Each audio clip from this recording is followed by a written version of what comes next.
Under a Dakota sky wider than any promise, the last of the June light bled slow across a valley ringed by mountains that still wore snow.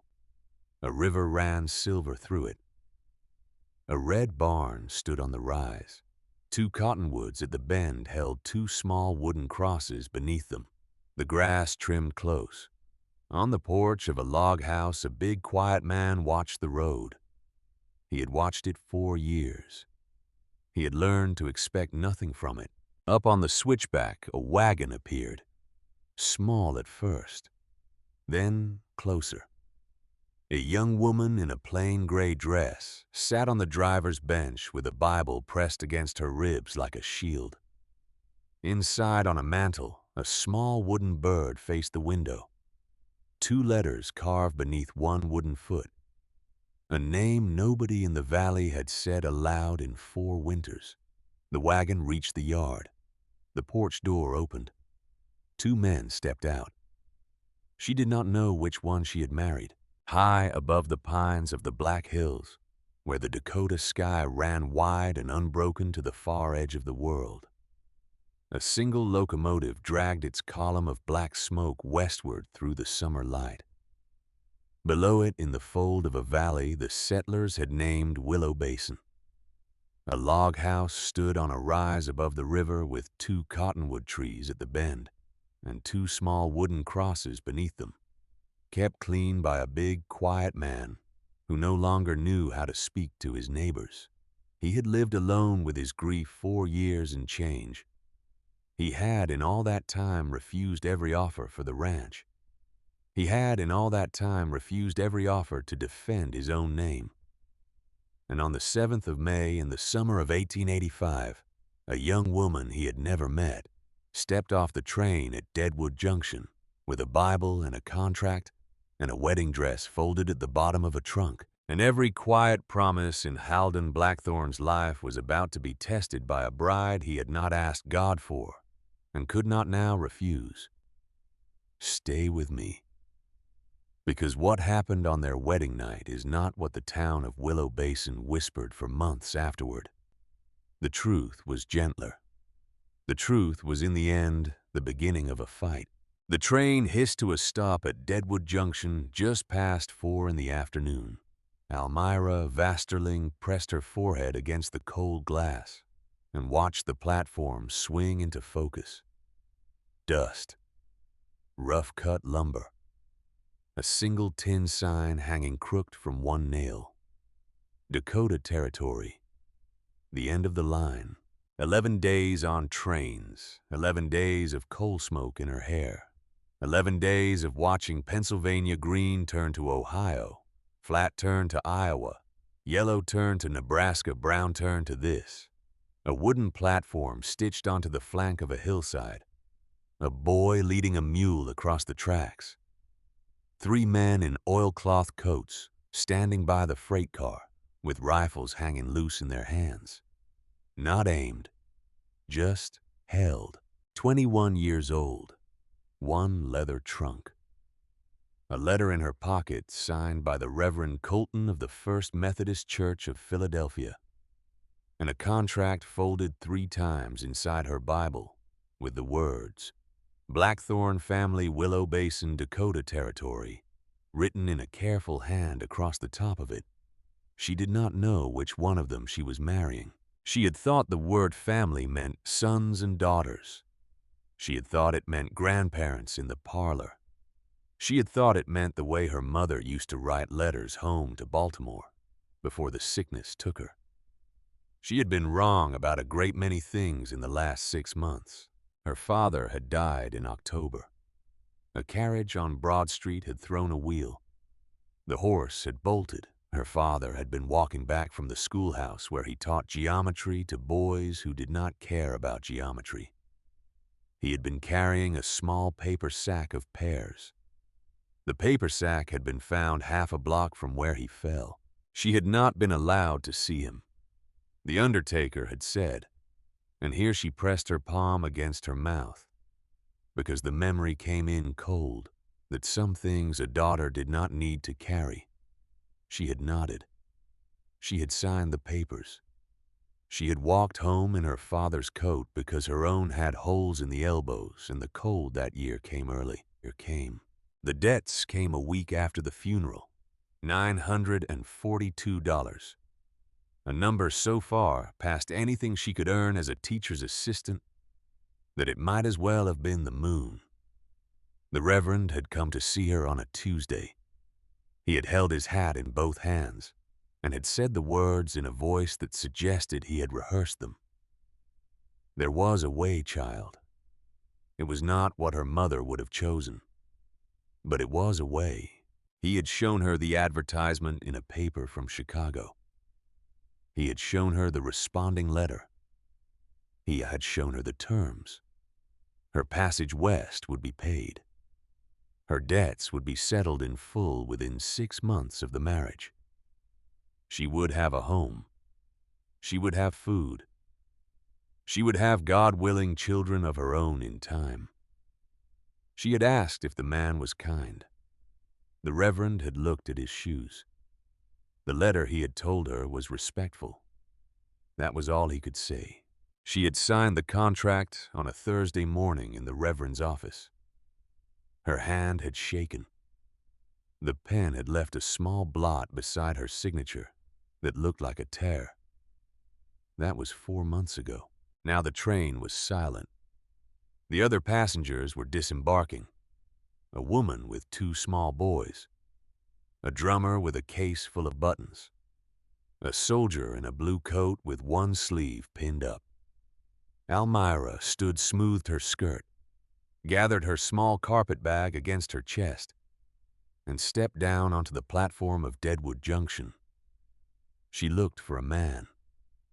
She did not know his face. She had been told he would find her.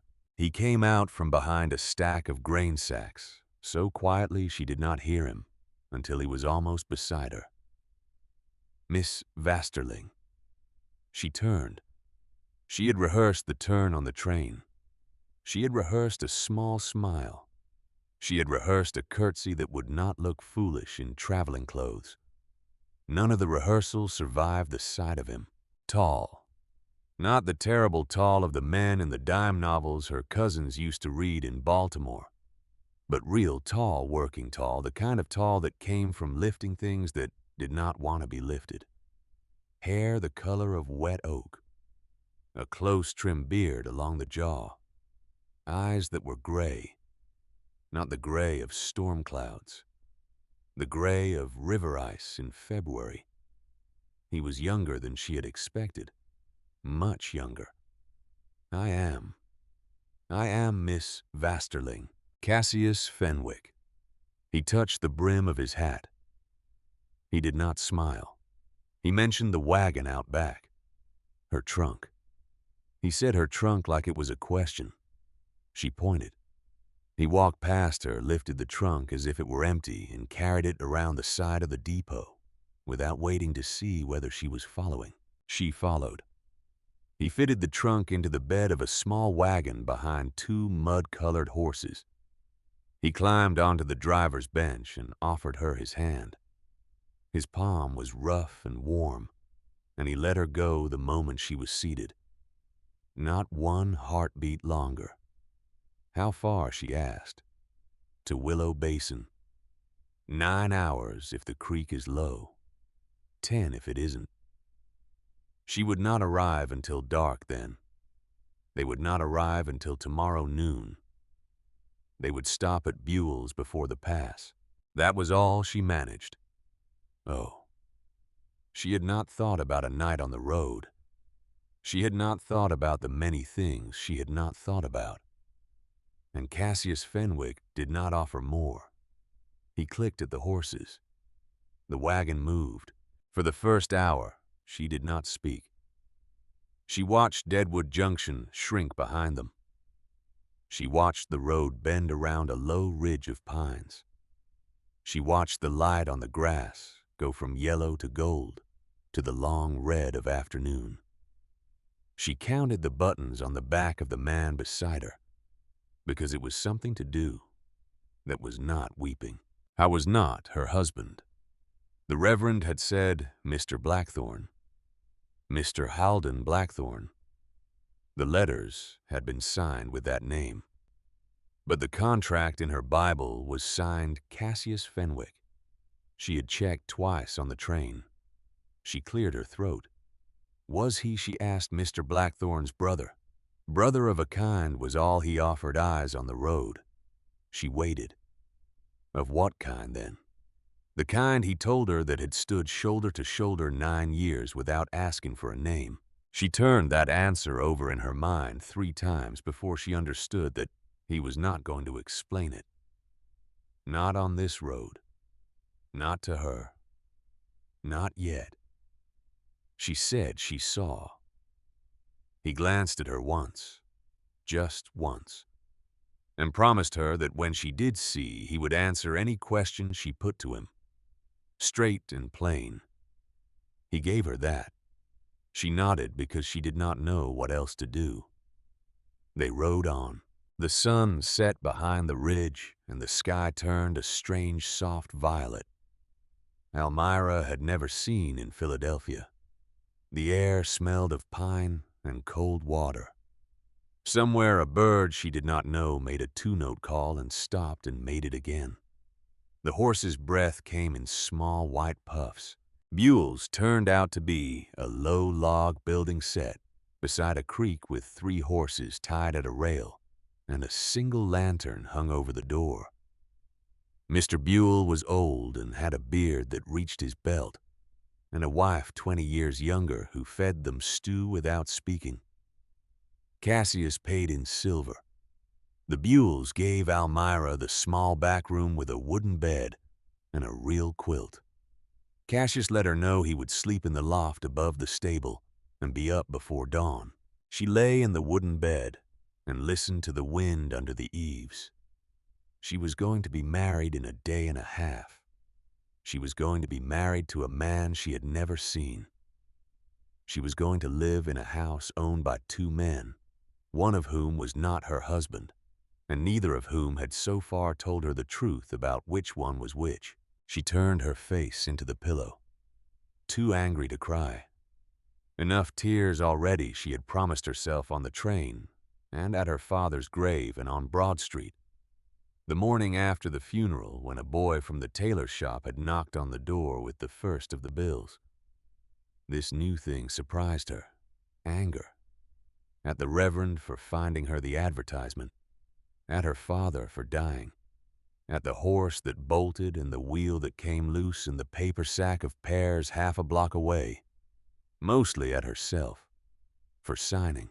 She lay in the dark and let the anger warm her and slept without meaning to. He knocked on her door before there was any gray in the sky. She dressed by the light of a single tallow candle. She washed her face in a basin of water so cold it made her teeth ache. She put on the plain gray traveling dress her mother had sewn for her the year before the sickness. She braided her hair in a single long braid down her back and tied it with the same brown ribbon she had worn every day since Philadelphia. She looked in the small tin mirror above the basin and told herself out loud that Elmira Vasterling was 21 years old, was going to be a wife by sundown tomorrow, and would kindly stop shaking. She stopped shaking. She went downstairs. Cassius had 2 mugs of coffee waiting on the plank table by the door and a wrapped bundle of biscuits. He handed her 1 mug without a word. She drank. The coffee was strong enough to strip paint. She drank it anyway. She thought she might have to drink many more mugs of coffee like this in her new life. And she might as well begin. They rode out before the sun crested the ridge. The road climbed. The trees thickened. The wagon groaned on the turns. Cassius drove with the reins loose and easy in his big hands, and every now and then he would speak the horses' names low only to them. Bess. Steady on. Steady on now, girl. He never spoke to Elmira unless she spoke first. But when she did speak, he listened. She noticed that. He turned his head. He gave her the whole of his attention for the length of her question. Then he answered. short, plain, and he waited. She had never in her life met a man who waited. The men in Philadelphia had all been busy men, even the ones with nothing to do.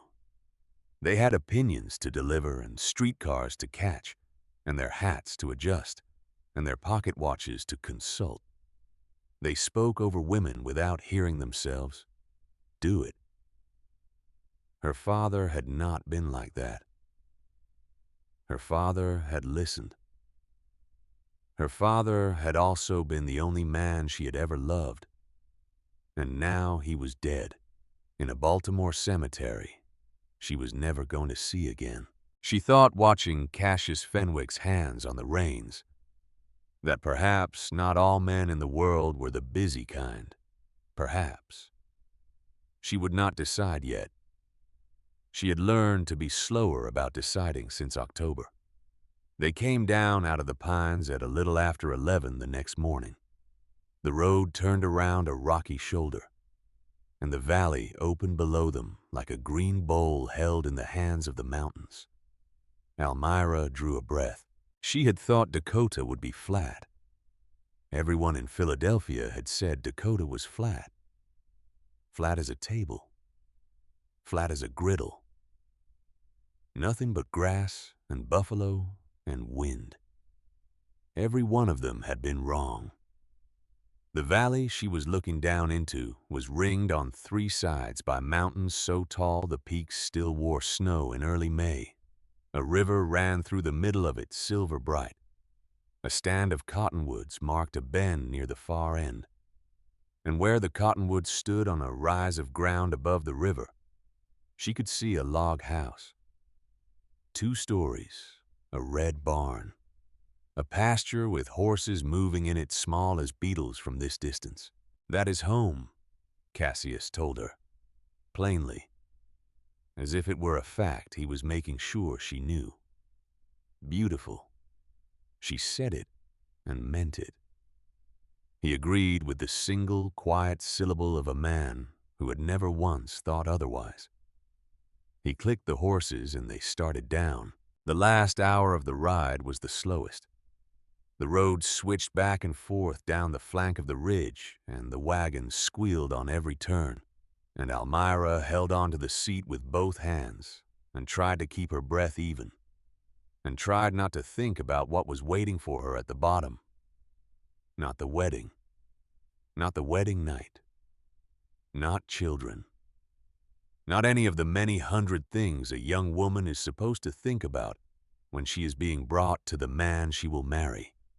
She thought instead about the horses in the pasture, and about the color of the river, and about a hawk turning in a slow circle above the far ridge. She realized, holding the little Bible against her ribs like a shield. She put it down on the seat between them. The wagon rolled out of the trees onto the flat. The house came up in front of them closer, larger than it had looked from above. Whitewashed logs, a porch with 2 chairs on it. A rope swing hung from the branch of an old elm at the side of the yard. The rope was faded. The wooden seat of the swing had grown gray. It had not been swung in a long time. Cassius drew up the horses at the foot of the porch steps, and Almira saw them. 2 men, not 1. 2. They had come out onto the porch when they heard the wagon. They stood side by side at the top of the steps. Both of them were tall. Both of them wore working clothes. Both of them were watching her. And they were not the same. One was Cassius, the man who had brought her young and clean-shaven along the jaw and pale-eyed. The other man was older, broader in the shoulder. Dark hair cut short and shot through with gray at the temples. A short beard. Eyes that were not gray but a deep dark blue. And those eyes were fixed on her, and they did not blink. Almira's mouth went dry. She looked at Cassius.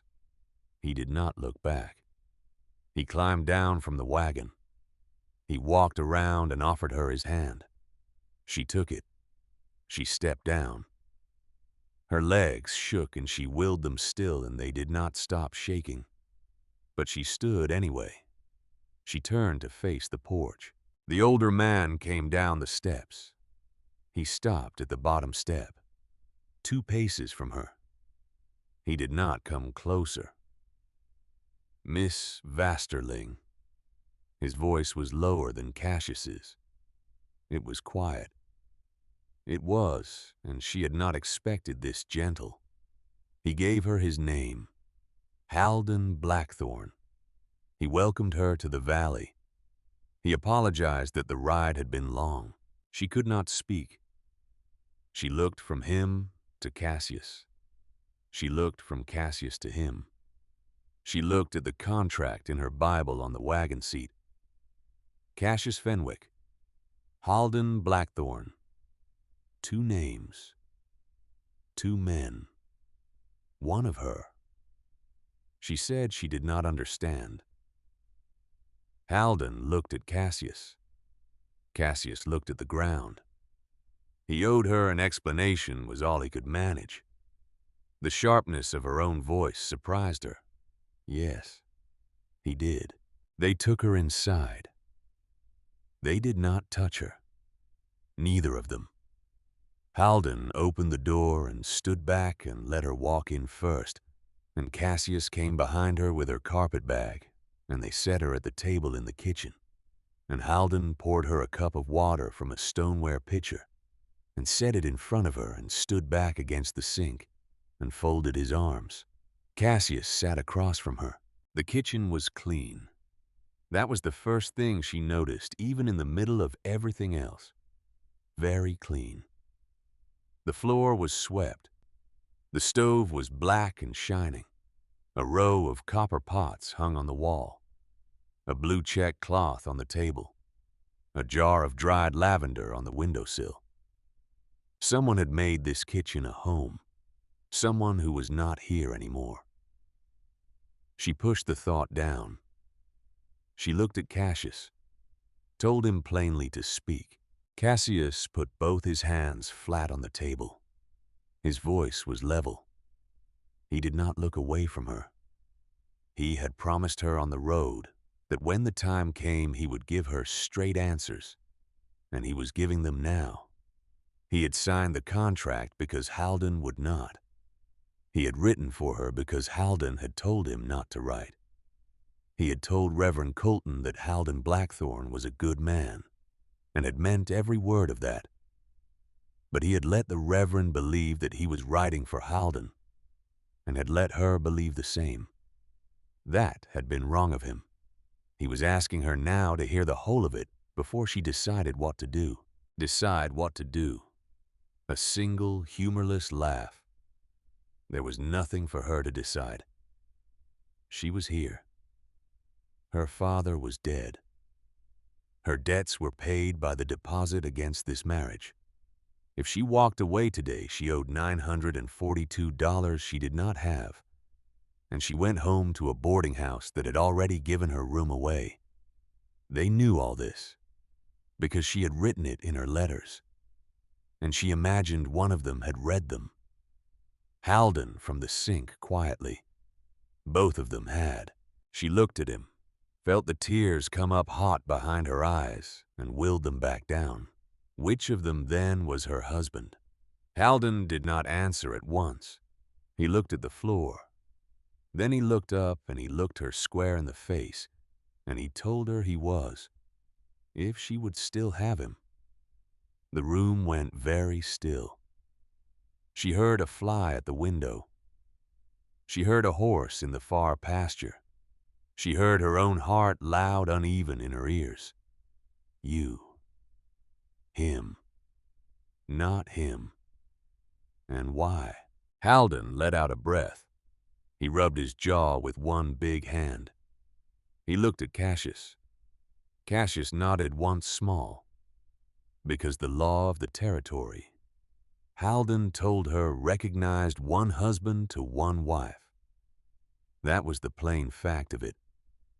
He and Cassius had lived side by side under one roof 9 years. Cassius was his brother by choice, if not by blood. When the letter from Philadelphia had come asking if a mail-order match might be made with the Blackthorne family, the two of them had sat at this same table and talked about it a long while. Cassius had wanted to write. He had not. Cassius had written. He had not stopped him. And when it came time for the signature, it had been Cassius's hand that signed because Cassius had been the one willing. That was the whole of it. On paper, before the Reverend and before the county, Halden was the man she had married. In this house, in this valley, in the truth of the thing, she had come to a home with two men in it. They ought to have told her plain. They had not told her plain, and he was sorry for it. Almira looked from one to the other. She thought many things. She thought them fast, and none of them settled. That she had been lied to. That she had not been lied to, not exactly, not in the letters, only in the shape of what she had understood. That she had no money. That she had no way home. That they were not touching her. That neither of them had moved from where they stood. That the older one would not look away. That the younger one could not look up. She drank the water Halden had poured her. She set the cup down. She put her hands in her lap because she did not trust her hands. Was she asked to marry both of them? No, ma'am, from Halden at the sink. To be a wife to one and a servant to the other, then. The same firm, no. What then? Halden crossed the room. He did it slowly. He did not come near her. He went to the window over the sink and he looked out at the pasture where the horses moved. And he spoke to the window because he did not. She know how to speak the words directly to her face. She was to be his wife by law and by vow. That was the whole of what the marriage was. Cassius was his partner in this ranch and his brother in this family, and would not lay a hand on her, not now, not ever, unless it was to help her down from a wagon, or to steady her on a horse, or to hand her a plate at supper. Cassius would keep a proper distance. Cassius would keep to the far end of the porch. Cassius would sleep as he had slept for 9 years on the other side of the wall. He was here because this was his home. If she could not bear to have him here, she must tell Halden now, and Cassius would pack a bag by nightfall and ride to Deadwood and take work at Buell's or at the mines, or wherever else the road took him. Cassius would not blame her. Halden would not either. It would be her word. She stared at the back of his head, at the set of his shoulders, at his hands on the edge of the sink. She looked at Cassius. Cassius had not lifted his eyes. He would send him away then. If she said the word, Halden told the window. Because of her. Because of her. He had known him 9 years.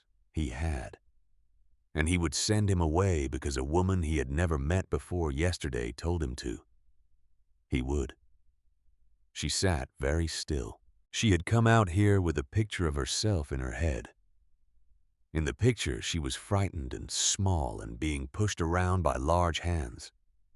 In the picture, she was a girl with no say in anything. In the picture, she was cargo. And now the two large men in this kitchen were standing very carefully apart and offering her of all things a choice. She had not expected a choice. She had not prepared for one. She would not send him away. Her own voice from far off. Not today. She did not know either of them. She did not know if she had the right to send anyone away from anywhere. Not today. Not today, Halden repeated quietly. He nodded once to the window. Thanked her. Not yet, she told him. She did not want thanks yet. She stood. Her legs held her. She would like to see the room she was to sleep in. The room was upstairs at the front of the house. Halden carried her trunk up the narrow staircase and set it at the foot of the bed and stepped back into the hall and did not enter the room. Cassius stayed downstairs. The room was small, a slanted ceiling, a single window with a lace curtain that had been recently washed, a bed with an iron frame and a quilt Elmira recognized as expensive, even in the plain light of the afternoon, made from squares of blue calico and white muslin, arranged in the pattern her mother had called Sister's Choice, a wedding quilt. Someone had put a wedding quilt on the bed for her, a wooden chair, a washstand with a blue pitcher and a blue basin, a small braided rug, a shelf on the wall with 3 books on it. She looked at the titles without touching them. A Bible, a book of hymns, a slim volume in green cloth with gilt letters that read, "The Poems of Elizabeth Barrett Browning." Elmira put her hand on the bedpost to steady herself. Someone had put a book of Browning on her shelf.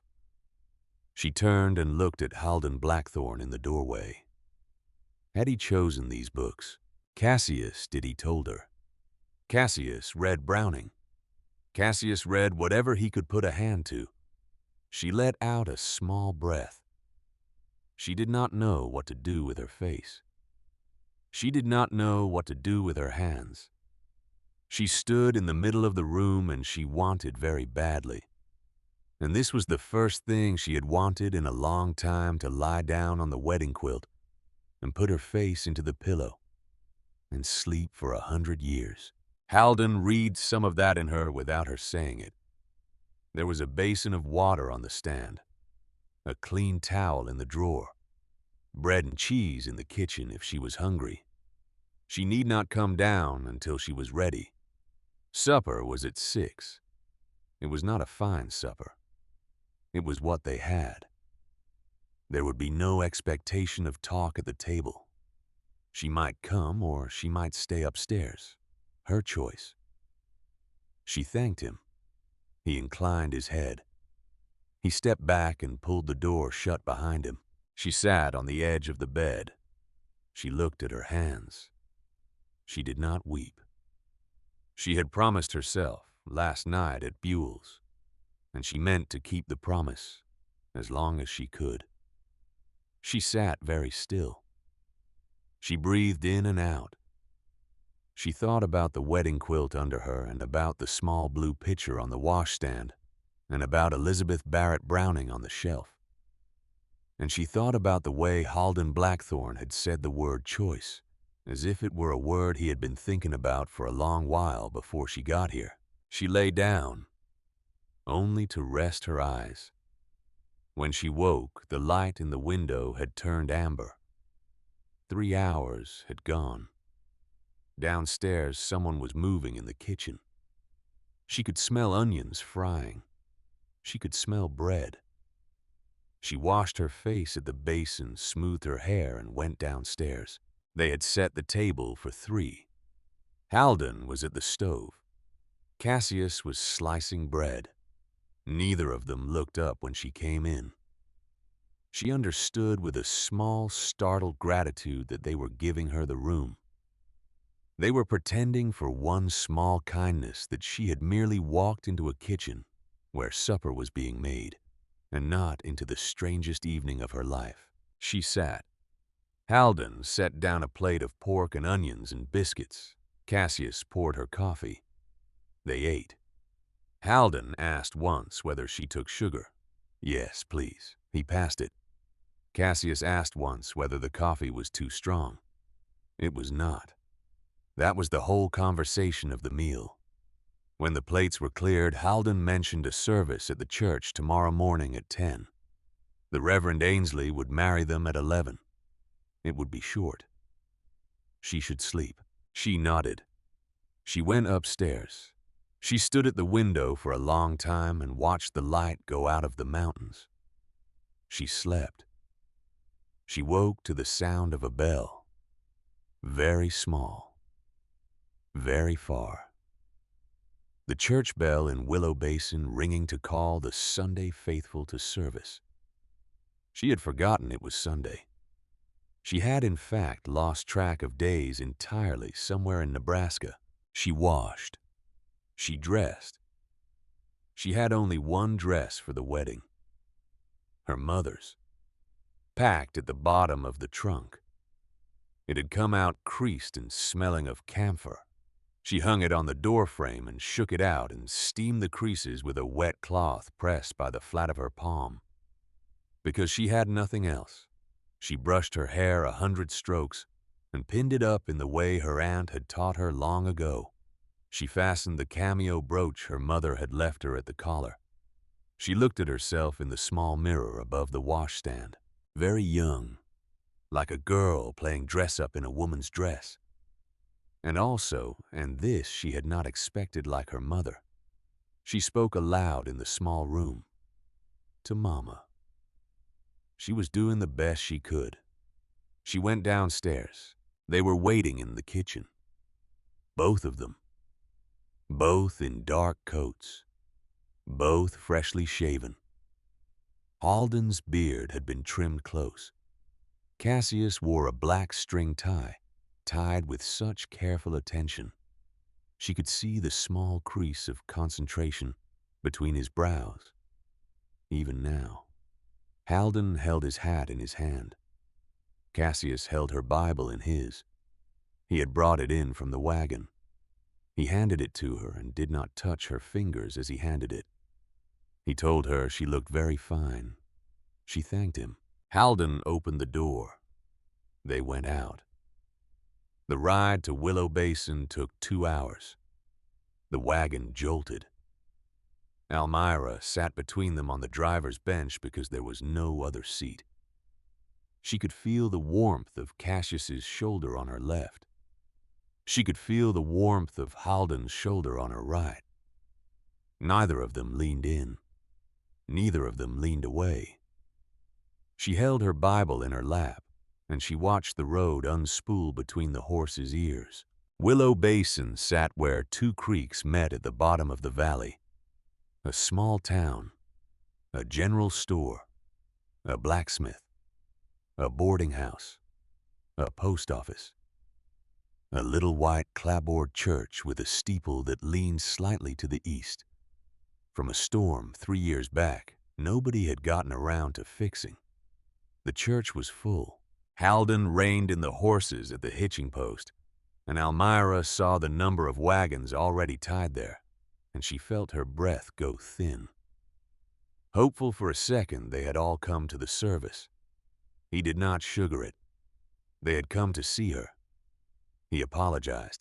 Cassius climbed down and offered his hand, and she took it and stepped down. She did not tremble. She had decided this morning before the mirror that she would not tremble. She smoothed her skirt. She put her chin up. She walked toward the church between the 2 men because they walked one on each side of her without meaning to. And she did not ask them to move. Faces at every window. Faces at the open door. An old man on the church steps who turned his head as they came up and spat over the rail and looked directly at Halden and did not look at her at all. She kept her chin up. Reverend Ainsley met them at the door. Thin and gray, kind eyes and tired ones. He shook Halden's hand. He nodded to Cassius. He took Almira's hand in both of his and he held it a small moment. And he told her low, only for her, that whatever she might hear in this church today, she should know he had known Halden Blackthorne 12 years, and there was not a truer heart in this valley. God bless them both. She looked at him.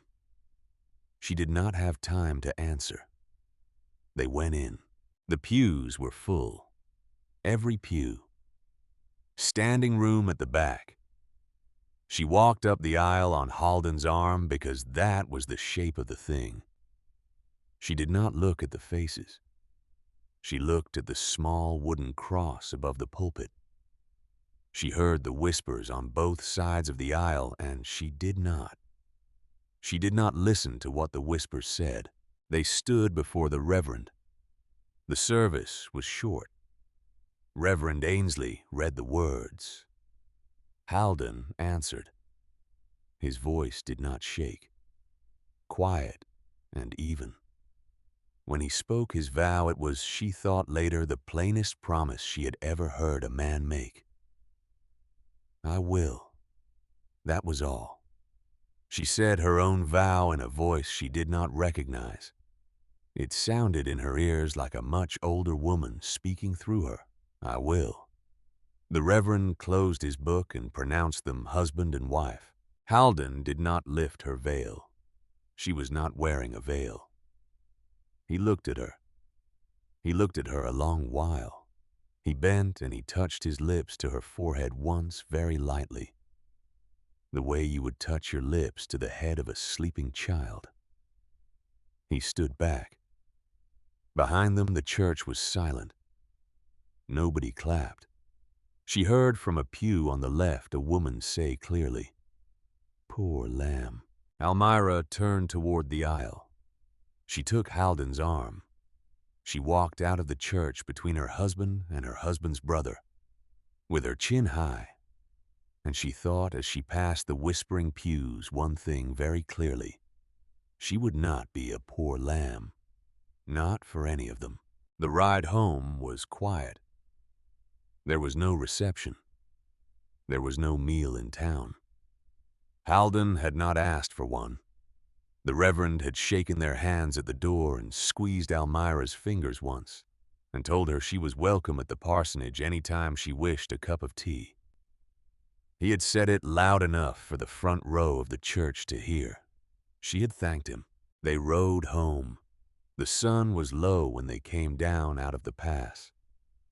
The valley below was full of long gold light. The house on the rise looked from a distance like a small, brave lamp against the coming dark. Cassius drove. Halden sat beside her on the bench and did not speak.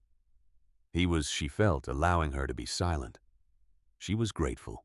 They ate supper at the kitchen table. Bread, butter, a jar of pickled peaches Cassius had brought up from the cellar. Halden had cut a small piece of ham and warmed it. She managed most of a biscuit and half a peach.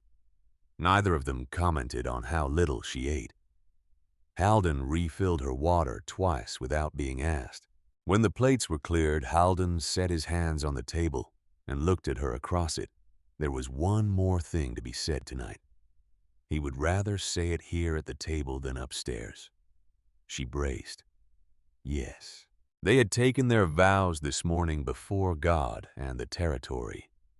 Those vows were real. In every meaning of the word, real. And he would keep every part of them for as long as he drew breath.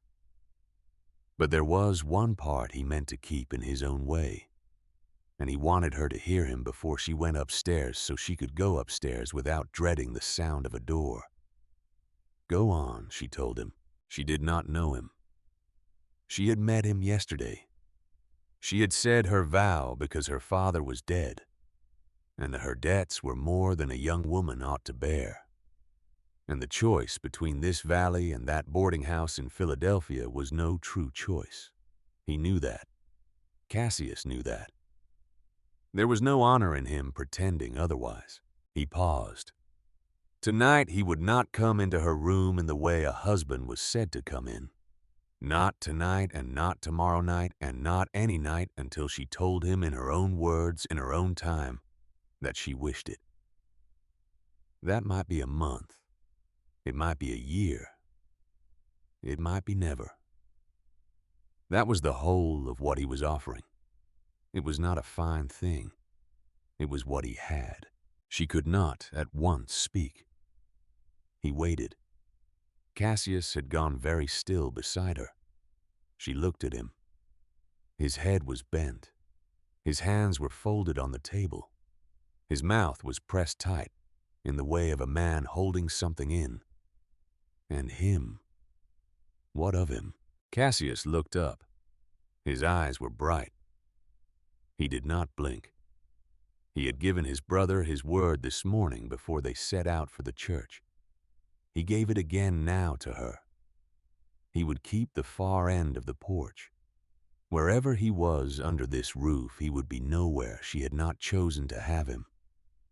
He would not touch her unless it was to keep her from harm. If ever he forgot that promise, he would remove himself from this valley the same day.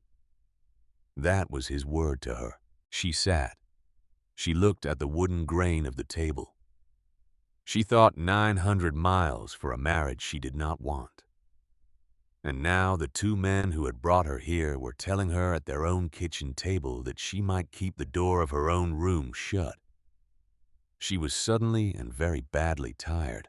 She stood and thanked them and meant it. Her voice cracked around it. She could not help the crack. She left the kitchen and she went up the stairs, and she closed her door, and she stood for a long while with her back against the door and her hand over her mouth. Not tears yet. She sat down on the edge of the bed in her mother's wedding dress and looked at the wooden floor and waited for whatever was going to happen next. She undressed slowly. She hung the wedding dress on the back of the door because she had no wardrobe yet. She washed her face at the basin. She put on the plain white nightdress her aunt had sewn for her when she was 17. She unpinned her hair. She sat on the edge of the bed and she brushed it out. 100 strokes. Her mother had told her once that a woman brushes her hair 100 strokes before her wedding night for luck. She brushed 100 strokes. She set the brush on the washstand. She sat in the middle of the bed. She pulled the quilt up over her lap. She waited. She did not know what she was waiting for. She could hear them downstairs. Voices low. Halden and Cassius talking to each other in the way of two men who have talked to each other a long time and no longer need many words. Then a chair being pushed back. Then footsteps on the stair. 2 sets. Both of them. Almira's hand went to her mouth. She had thought, after what he had said at the table, that Halden would sleep in the barn tonight. She had thought that Cassius would sleep in whatever room he slept in, and Halden would go out. She had not thought that both of them would come up. They stopped in front of her door. A small knock. 2 knocks. Halden's voice quiet. He was at the door with Cassius, not to come in for what she thought, only to leave a thing or two for the night. Would she let them? She could not answer. She tried. She could not. The tears had come, silently, all at once. Sitting there in her white nightdress, with the quilt over her lap and her hair down her back, she was crying and she did not know when she had started. He knocked again. "Ma'am." She managed the word yes. The door opened. They stood in the doorway together. Halden carried a folded blanket in his arms, thick and gray, folded with real care. Cassius carried a small tin tray. On the tray was a stoneware mug wrapped in a cloth. Steam rose from the mug. In his other hand he held something small and dark she could not at first see. Both of them stopped when they saw her face. They stopped completely. For a moment neither of them moved. Then, together without needing to speak to each other, they came in. Slowly. Not near the bed. Halden crossed to the foot of the bed and laid the folded blanket down at her feet without touching the quilt. He smoothed the fold with the palm of one hand and stepped back. Cassius went to the little washstand and set the tray down beside the basin. He picked up the mug and set it wrapped in its cloth on the small table by the head of the bed. He set it down without a sound. He looked at her face. His mouth moved once as if he meant to speak, and then he closed it. He lifted his other hand. The small dark thing was in it. He set it on the pillow beside her. A bird. A small carved wooden bird, made from a dark-grained wood. The feathers of its back had been shaped by a knife working in small, careful strokes, one at a time over many hours. Its eye was a bead of polished bone. Its wings were folded against its body as if it were resting. Cassius stepped back. He did not touch her hair. He did not touch her face. He looked at her a moment, only a moment, and there was in his eyes a thing she did not have a name for. Grief. Tenderness. A kind of asking that expected nothing in return. He stepped back until he stood beside Halden at the foot of the bed. Halden's voice was low. She need not fear anything in this house tonight. Almira Blackthorne. Not now. Not later. Not ever. That was the vow he took with the one he had taken this morning. He and Cassius would sleep in the barn. The stove was banked. The fire would hold. They would be up before her in the morning. That was all. Cassius' horse around the name told her the bird had belonged to Marnie. Marnie had been Halden's wife. It had been made for her by her father when she was a little girl in Kentucky. She had loved it. When she died, Halden could not bear to keep it in a drawer. It had sat on the mantel 4 years. Tonight it belonged to her. That was what Marnie would have wanted. That was what Halden wanted. That was what he wanted. Halden closed his eyes for the length of a heartbeat. Then he opened them. He wished her good night. Cassius wished her the same. They turned. Together.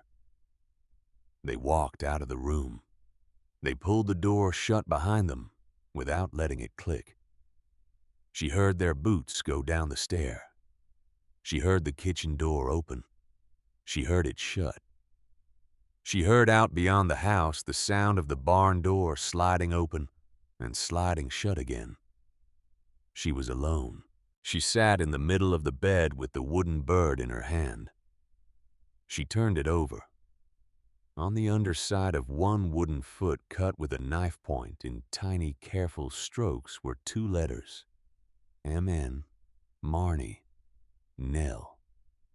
A mother and a daughter she had never met. Given tonight to her.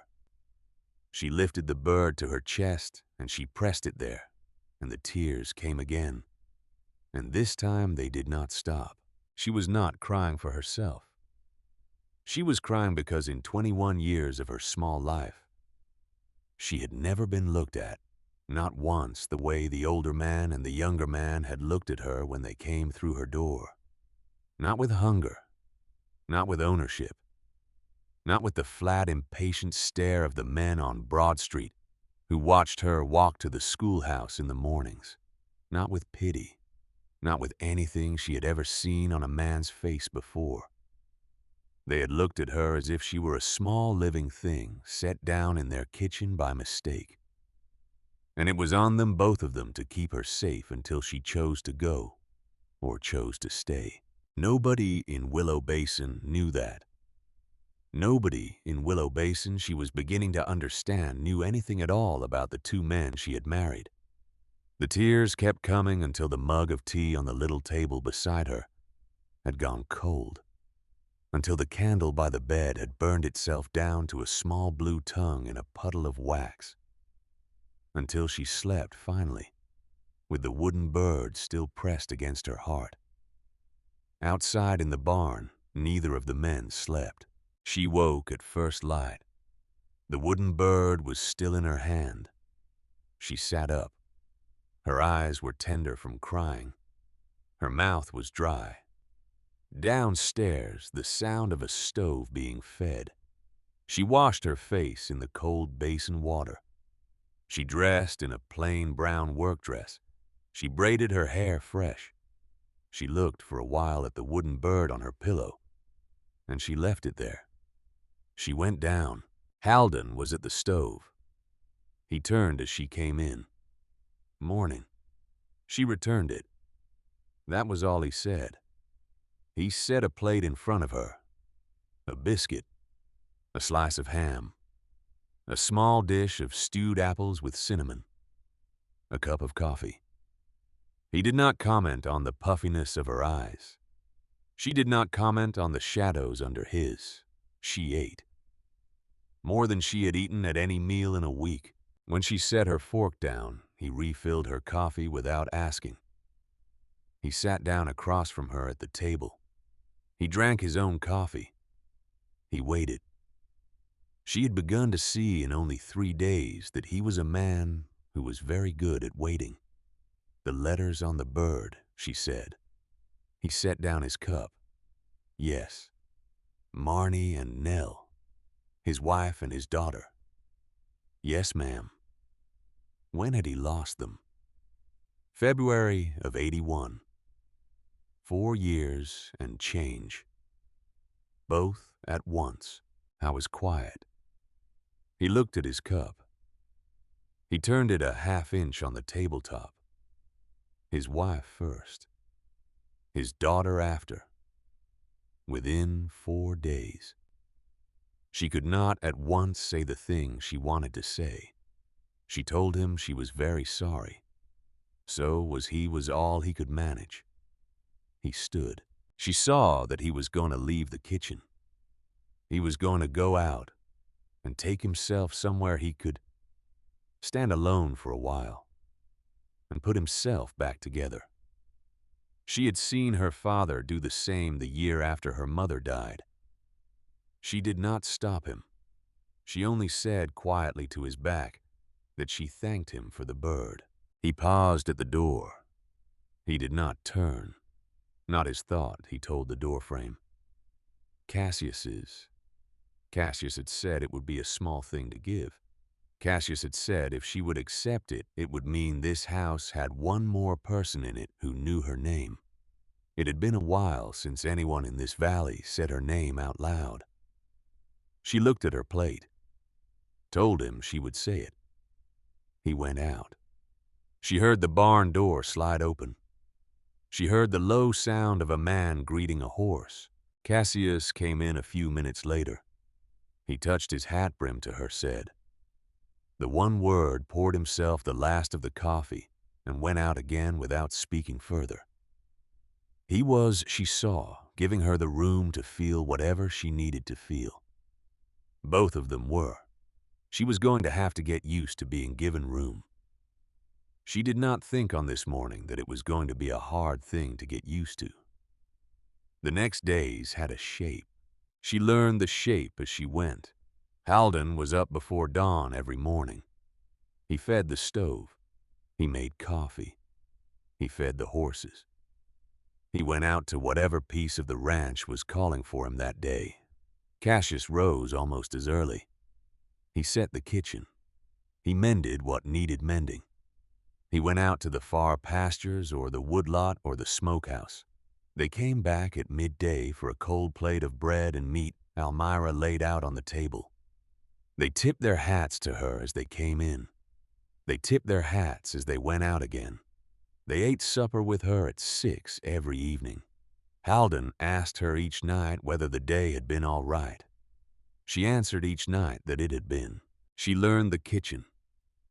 She learned the smokehouse.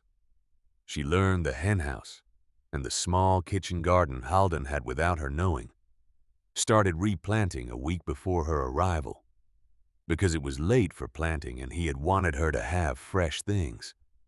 She did not in the first week meet anyone from the valley. That was on purpose. She understood without being told.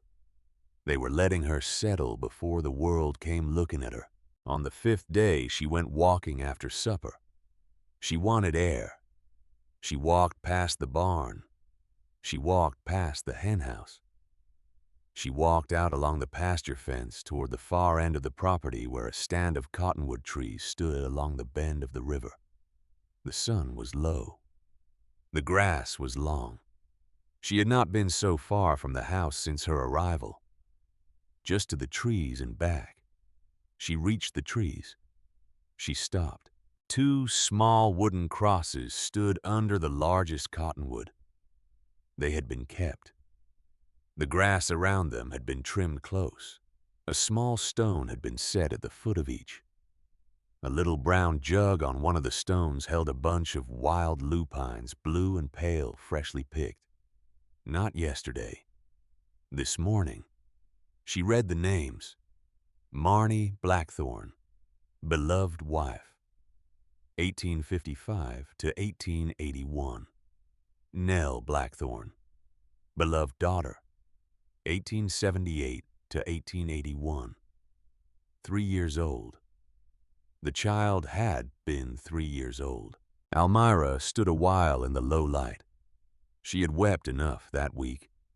She thought instead about the 2 crosses, about the trimmed grass, about the little jug of flowers picked at dawn by a big man's rough hands, about the wooden bird upstairs on her pillow, about a father in Kentucky she would never meet who had made a carving of a bird for a daughter. He could not have known, would grow up and marry a man and cross a country and be laid to rest here at 26 years old. She turned back to the house. The kitchen light was on. It looked from the pasture like a small warm square hung in the coming dark. Almira walked toward it and thought. And this was the first thought she had thought like this in her whole life, that a house with a light in it was a thing worth walking toward. She went in. Elwood Marsh came the following Tuesday. He rode up mid-morning on a gray mare, and Almira, who was hanging washing on the line behind the house, saw him first. She wiped her hands on her apron and went around the front to meet him. Old. Very old. 70 at least. A soft, round face and small blue eyes under great white brows. He swung down off the mare with a grunt and swept his hat off the moment he saw her. Elwood Marsh, neighbor from up the pass. He had brought a jar of his missus's rhubarb preserves for the new bride. Would have come sooner, but the road was washed out at Cottonwood Creek all last week. Were the men about? She smiled at him. She could not help it. He was the first face from the valley she had seen, and it was to her surprise a friendly one. They were in the north pasture, she told him. They should be back for the noon meal in an hour. Would he like to come in for coffee? He would be pleased to. She took him into the kitchen. She sat him at the table. She set out coffee and the last of the biscuits from breakfast and the jar of preserves he had brought. He watched her move around the kitchen with a kind of tender attention. Settling, he said. Learning, she told him. Same thing at her age, ma'am. She laughed. She had not laughed since Philadelphia. It surprised her when she heard the sound come out of her own mouth. He talked easily. He told her about his farm up the pass, about his missus who had made preserves in this valley for 40 years, about the winter of '82, which had been the worst any of them remembered, and about the summer of '83, which had been the best, about the church, about the Reverend Ainsley who was, he said, a good man buried under too many burdens, about the school which needed a new teacher, and would she consider it once she was settled, because a woman with a Philadelphia hand was not something to waste on chickens. She promised she would think on it. She refilled his coffee. He watched her a moment. His face changed. A small softening at the eyes, a small tightening at the mouth. He set his cup down. He wanted to say a thing to her if she would let an old man say it, and then he would not speak of it again unless she asked. She sat down across from him. She folded her hands. She waited. She had come into a good house. That house was the best house in this valley, and the 2 men in it were the best 2 men he had known in 72 years. There was not a straighter pair on either side of the Missouri, and he had known them both since Halden Blackthorne brought his young wife up the pass in the fall of '78. He would put his hand in the fire on their character. That was the first thing he meant to say. She nodded. She waited. The second thing was harder. He was going to tell it to her because she was going to hear it soon anyway, and he would rather it came from an old man who loved those boys than from a mouth in town that did not. She said yes. She did not really understand yet. He took a breath. 4 years ago, when Marnie and little Nell took sick and passed within a week of each other, this valley did not stand up beside Halden. It ought to have. It did not. Because a man in this town, a rich man, an educated man, a man who owned the newspaper, and half the freight in the valley, besides, had put it into the paper that Halden had let his wife and daughter die on purpose, because he wanted the money from a policy he had taken out on their lives at the bank. That was what the paper had said, in plain print, on the front page, in February of '81. 4 days after Halden Blackthorne buried his wife and his baby girl under those cottonwoods out there, Almira went cold. She sat very still. The old man's blue eyes had filled. He did not look away from her. There had been no policy. There had never been any policy. The bank had sent a letter to the paper the next week saying so. The paper had printed a small note, 3 lines on the back page, beside the livestock reports. Nobody had read it. Everybody had already read the front page. And in this valley, once a thing was on the front page, it stayed there until the paper burned down. She could not speak. They called him the coldest man in the territory. They told it in town like it was common knowledge. They told their children not to ride past his gate. They crossed the street when he came in for grain. 4 years now. Nobody asked how a man was supposed to keep any warmth in him after that. Nobody asked, and he did not defend himself. He never had. He had said the day after the paper came out that a man who had just buried his wife and daughter did not have the strength to fight the town too. He had not spoken of it since. He did not know Elwood was telling her this. He would not be pleased that he had. But she was his wife now, and she had a right to know what she had walked into.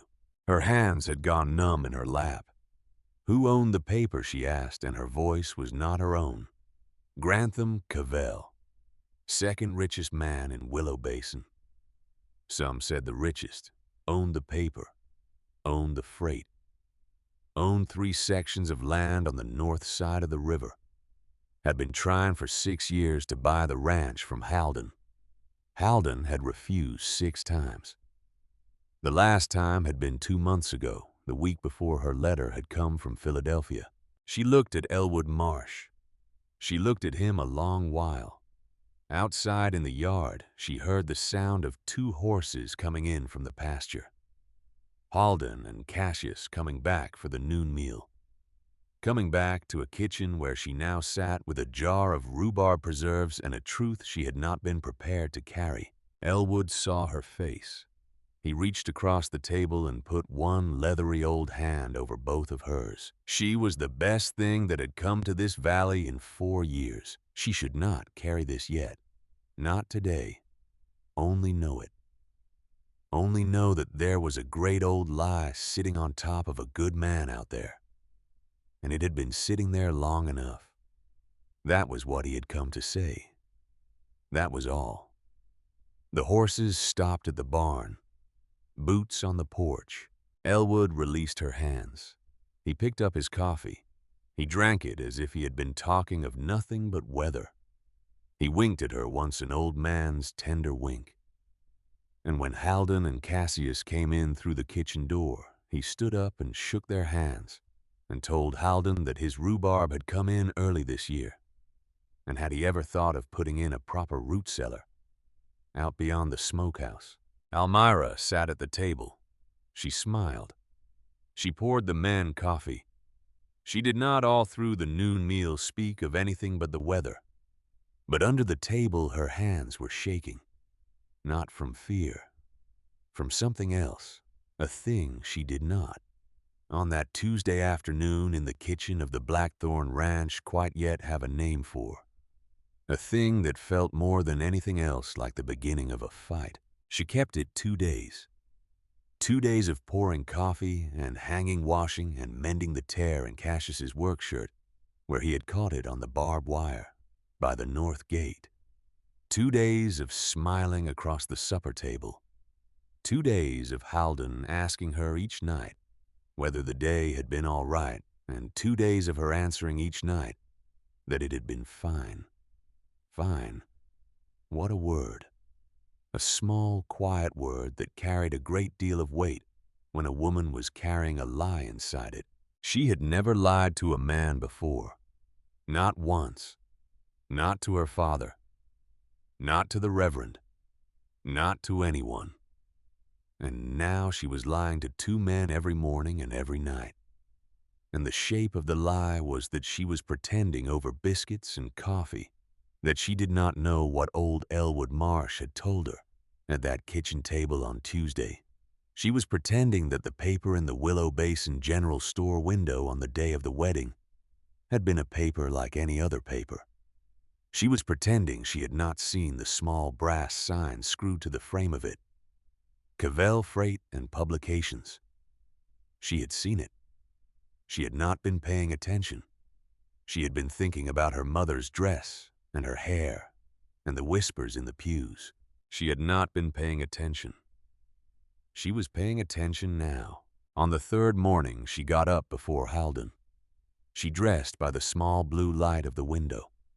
She went down to the kitchen, and she fed the stove herself, and she made the coffee the way she had watched him make it, and she was standing at the window over the sink with her own cup in her hand when he came down. He stopped in the doorway. He looked at her. He looked at the stove. He looked at the coffee pot. He almost smiled. Almost. He did not quite let it get to his mouth. He noted she was up. She was. She had not needed to make the coffee. She knew she had not needed to. He came in. He poured himself a cup. He drank standing at the stove. She turned from the window and looked at him and used his name for the first time. Halden. His cup paused halfway to his mouth. He looked up. She would like to ride into town today. The pause held. He set the cup on the stovetop. Ma'am, she needed thread and a bolt of muslin, and she would like to see the schoolhouse. Elwood Marsh had said the school needed a teacher, and she had told him she would think about it. She had thought about it. She would like to go and see the schoolhouse. She had rehearsed this. She had rehearsed it standing at the window watching the light come up. And every word of it was true. She did need thread. She did need muslin. She did want to see the schoolhouse. She had thought about the teaching. She had thought about it a great deal. She had also thought about the small brass sign screwed to the front of the newspaper office, 3 doors down from the schoolhouse. Halden looked at her a long moment. She was beginning to understand a man who could read a great deal in a face when a face was placed in front of him for reading. He would drive her. She would like to ride in alone. Almira. Her own name. Her real name. He said it plain and once, and it stopped her. Yes. He would drive her, he said again. But he said it quieter this time. The way a man says a thing he already knows he will lose. She told him it was a town. It was their town. It was her town now. And she could not spend the rest of her life sending her husband ahead of her into every doorway. She would not be able to bear it. Did he understand? He looked at the floor. He looked at the stove. He rubbed the back of his neck with his big hand. He understood her. But, but he would like Cassius to drive the wagon in behind her at midday, not to trouble her. Cassius had an errand at the smithy he had been putting off. He would keep to his errand and he would not come near her. But he would be in town if she needed a shoulder to lean on, and she would not know until she knew that she needed one. Would she allow it? She thought. He was not saying no. He was saying yes with a rope tied to it. She could take the rope or she could refuse it. If she refused it, he would drive her himself and there would be no fight this morning, because he would not fight her. He would only look at the stove and go out and saddle the wagon. She took the rope. She would allow it. He thanked her quietly, as if she had given him something. She rode out on the small chestnut mare Halden had saddled for her without being asked. She rode alone down the switchback road, with the sun coming up behind her over the eastern ridge. The valley below was full of thin white mist. The river was silver. She could see the town at the bottom, small and neat and quiet. And she thought as she rode that she had not been alone in any real way. Not truly alone, not since she had stepped off the train at Deadwood Junction. She had been surrounded by kindness. But kindness was a kind of company, too. And she needed this morning to be alone. She reached the flat. She reached the outskirts of Willow Basin.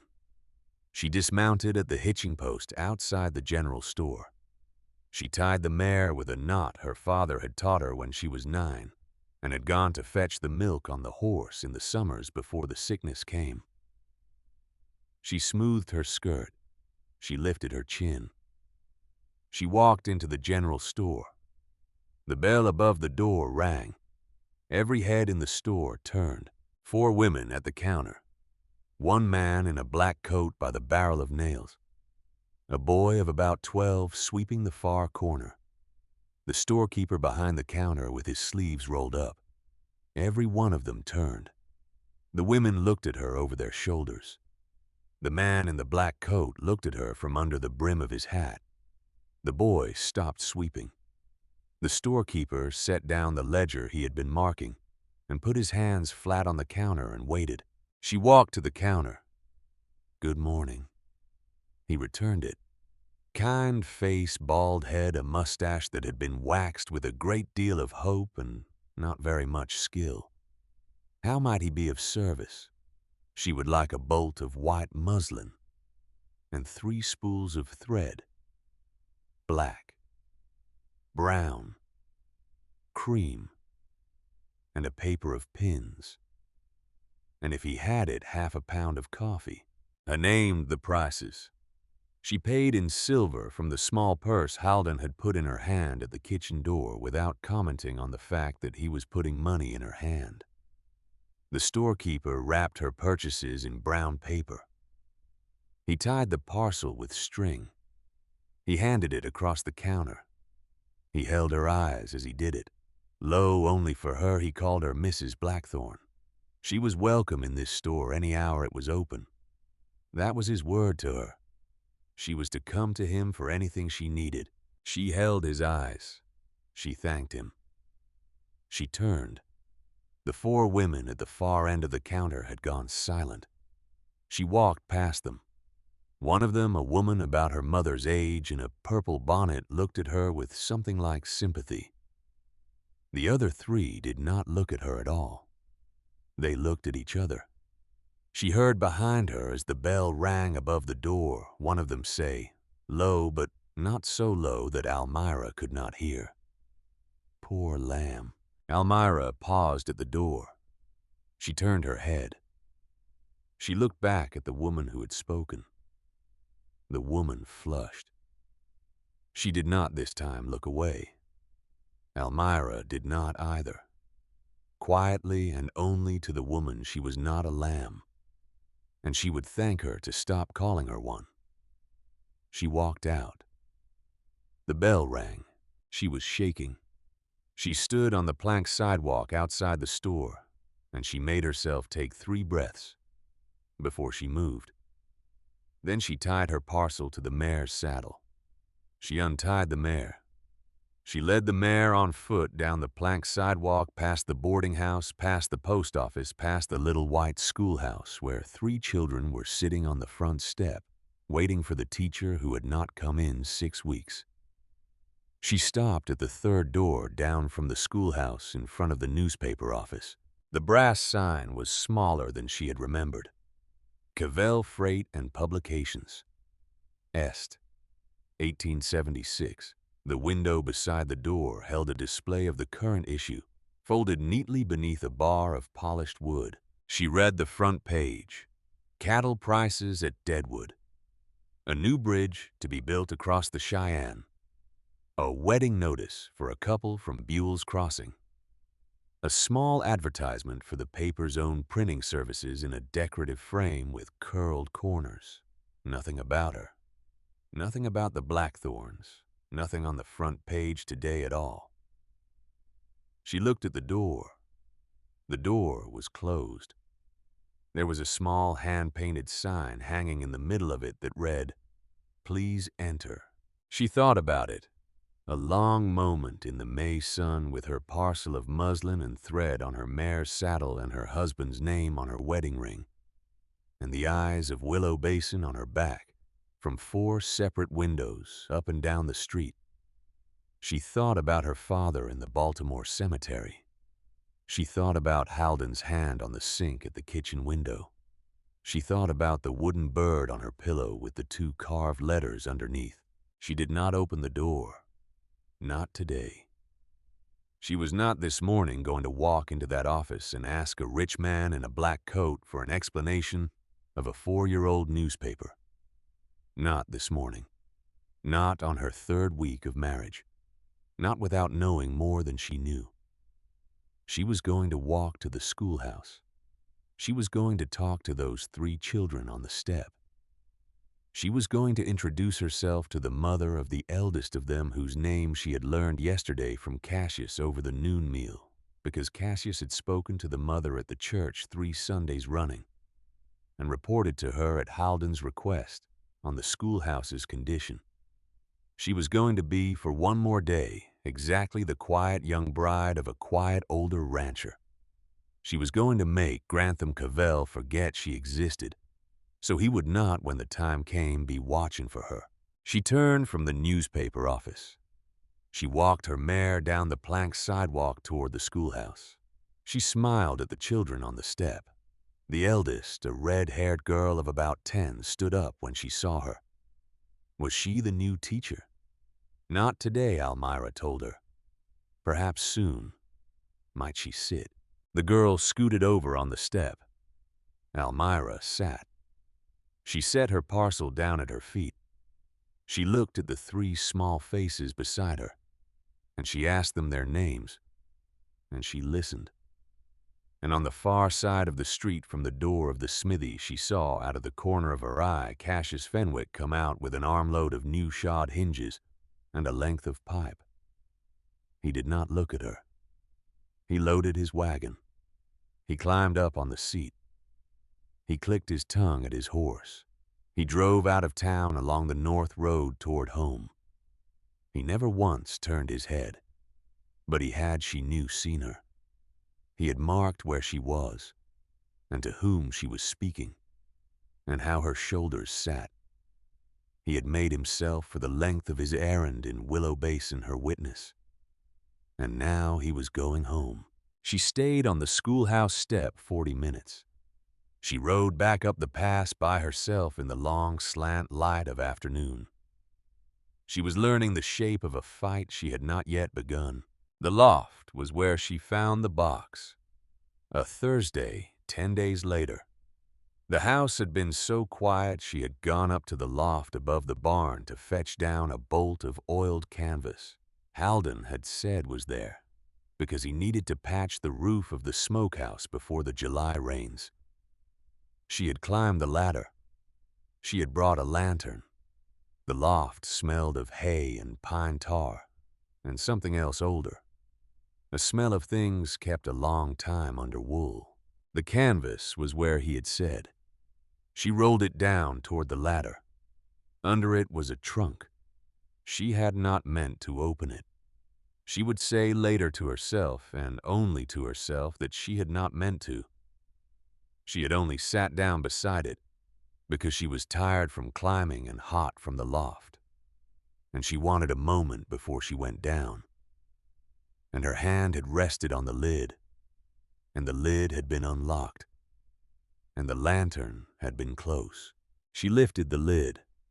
Inside was a bundle wrapped in what had once been a good linen sheet. She lifted it out. She unwrapped it. Slowly. Because a part of her already knew what she was going to find. Because there was only one kind of thing a man like Halden Blackthorne kept under wool in a trunk in a loft for 4 years and did not touch: letters. A stack of them tied with a length of blue silk ribbon. The top envelope was addressed in a neat schoolmistress's hand to Mrs. Halden Blackthorne, Willow Basin, Dakota Territory, postmarked from a town in Kentucky she had never heard of, dated 7 years earlier, from a father to a daughter then congratulating her on her recent marriage. Almira closed her eyes. She should not read them.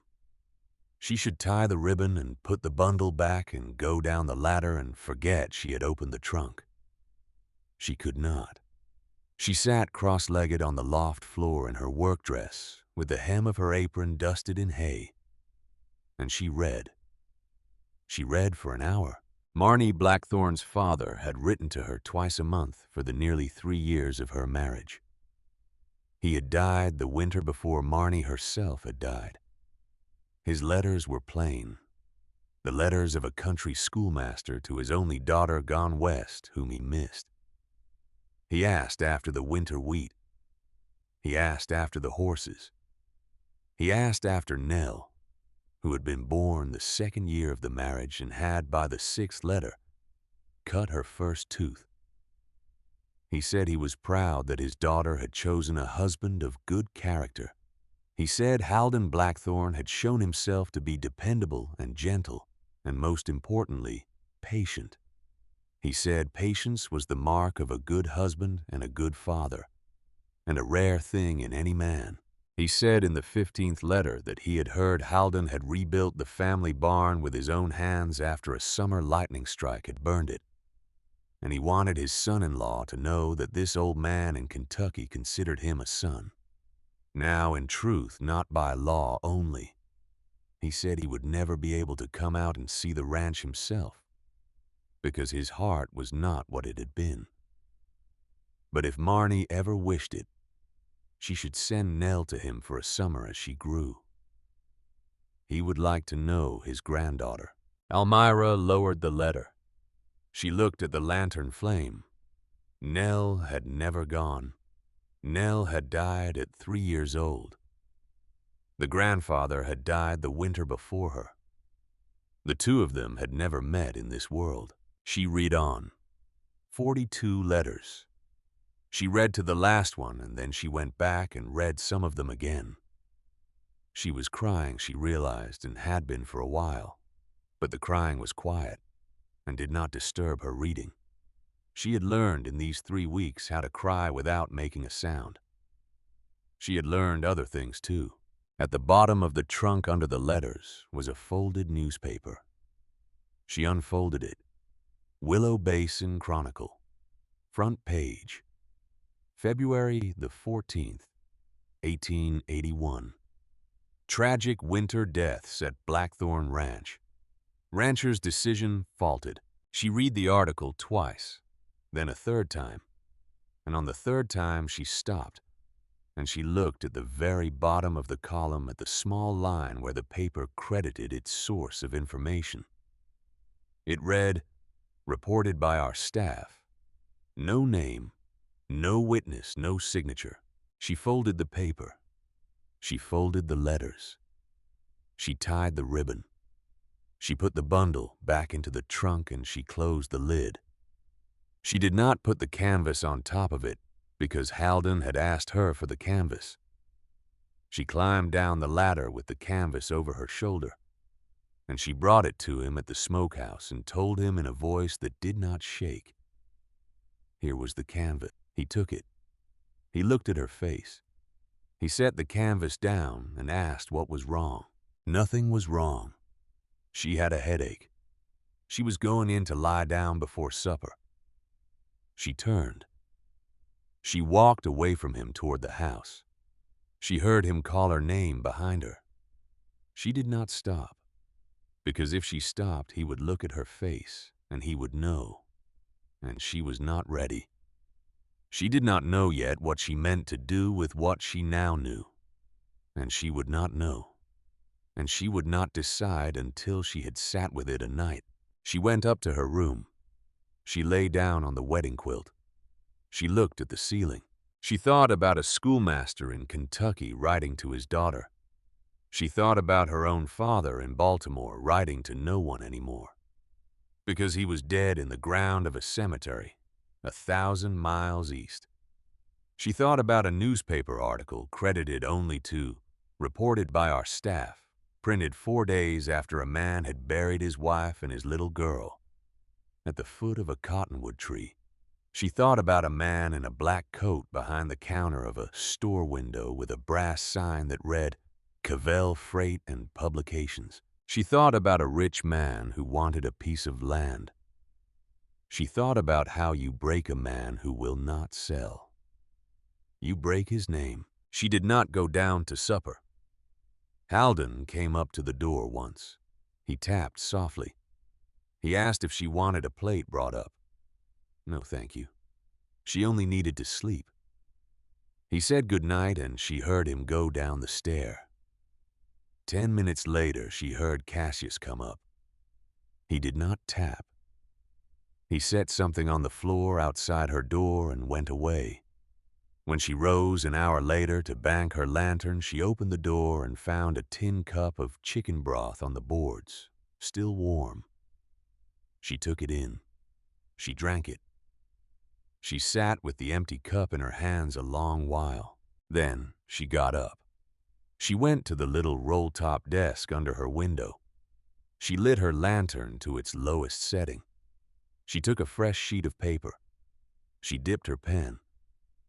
She wrote a letter, short, addressed to Dr. Silas Halberstam at Willow Basin. It said only that Mrs. Halden Blackthorne wished to consult him privately at his convenience on a matter concerning her health.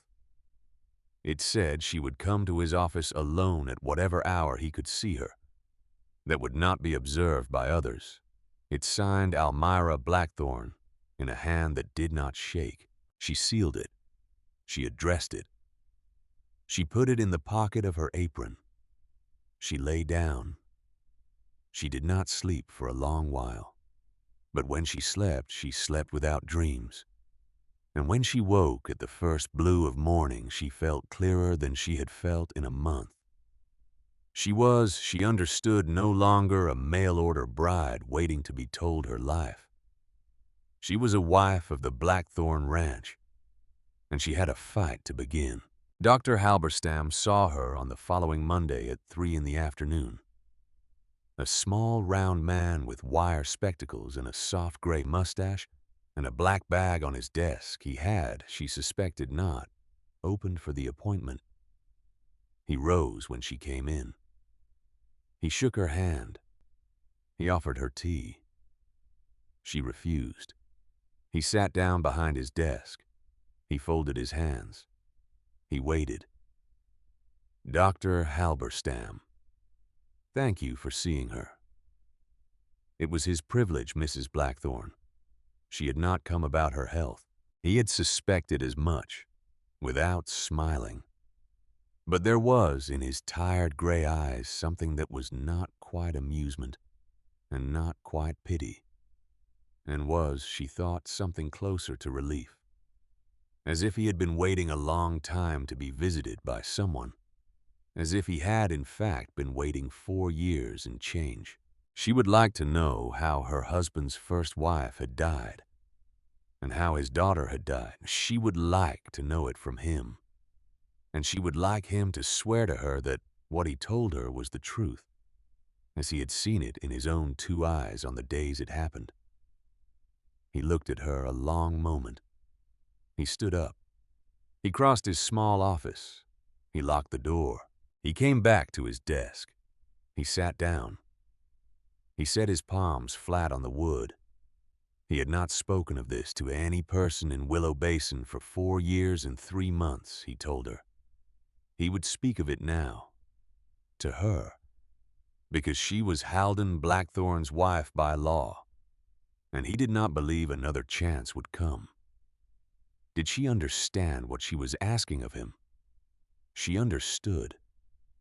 Then, hear it, he told her. About a Sunday morning in February of '81, when a hard rider had come down the pass at first light with a message. Marnie Blackthorne had taken sick 2 days before. The croup they had thought.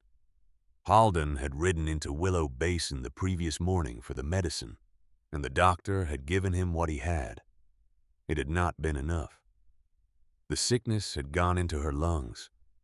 The rider had said the fever was very high. The rider had said the words, "Come quick." The doctor had come quick. He had ridden through a storm to do it. Halfway up the pass, a second storm had risen. He had lost his hat. He had lost feeling in 3 fingers of his left hand, which he had never fully recovered. He had arrived at the ranch at 8 in the evening. Marnie Blackthorne had died at 6. She was gone when he got there, he told Almira. 2 hours gone. Halden had been sitting in the kitchen with her in his arms. He would not put her down. He would not let the doctor touch her. He had not eaten in 3 days. He had ridden twice to town for the medicine. He had not slept. When the doctor had finally gotten him to lay her on the bed so he could confirm the death, he had sat down on the floor beside the bed, and he had not stood up for 8 hours. That was the man they called cold. That was the man that newspapers said had killed his wife for money, on the day the doctor had seen him. That was what he had seen. Almira was crying.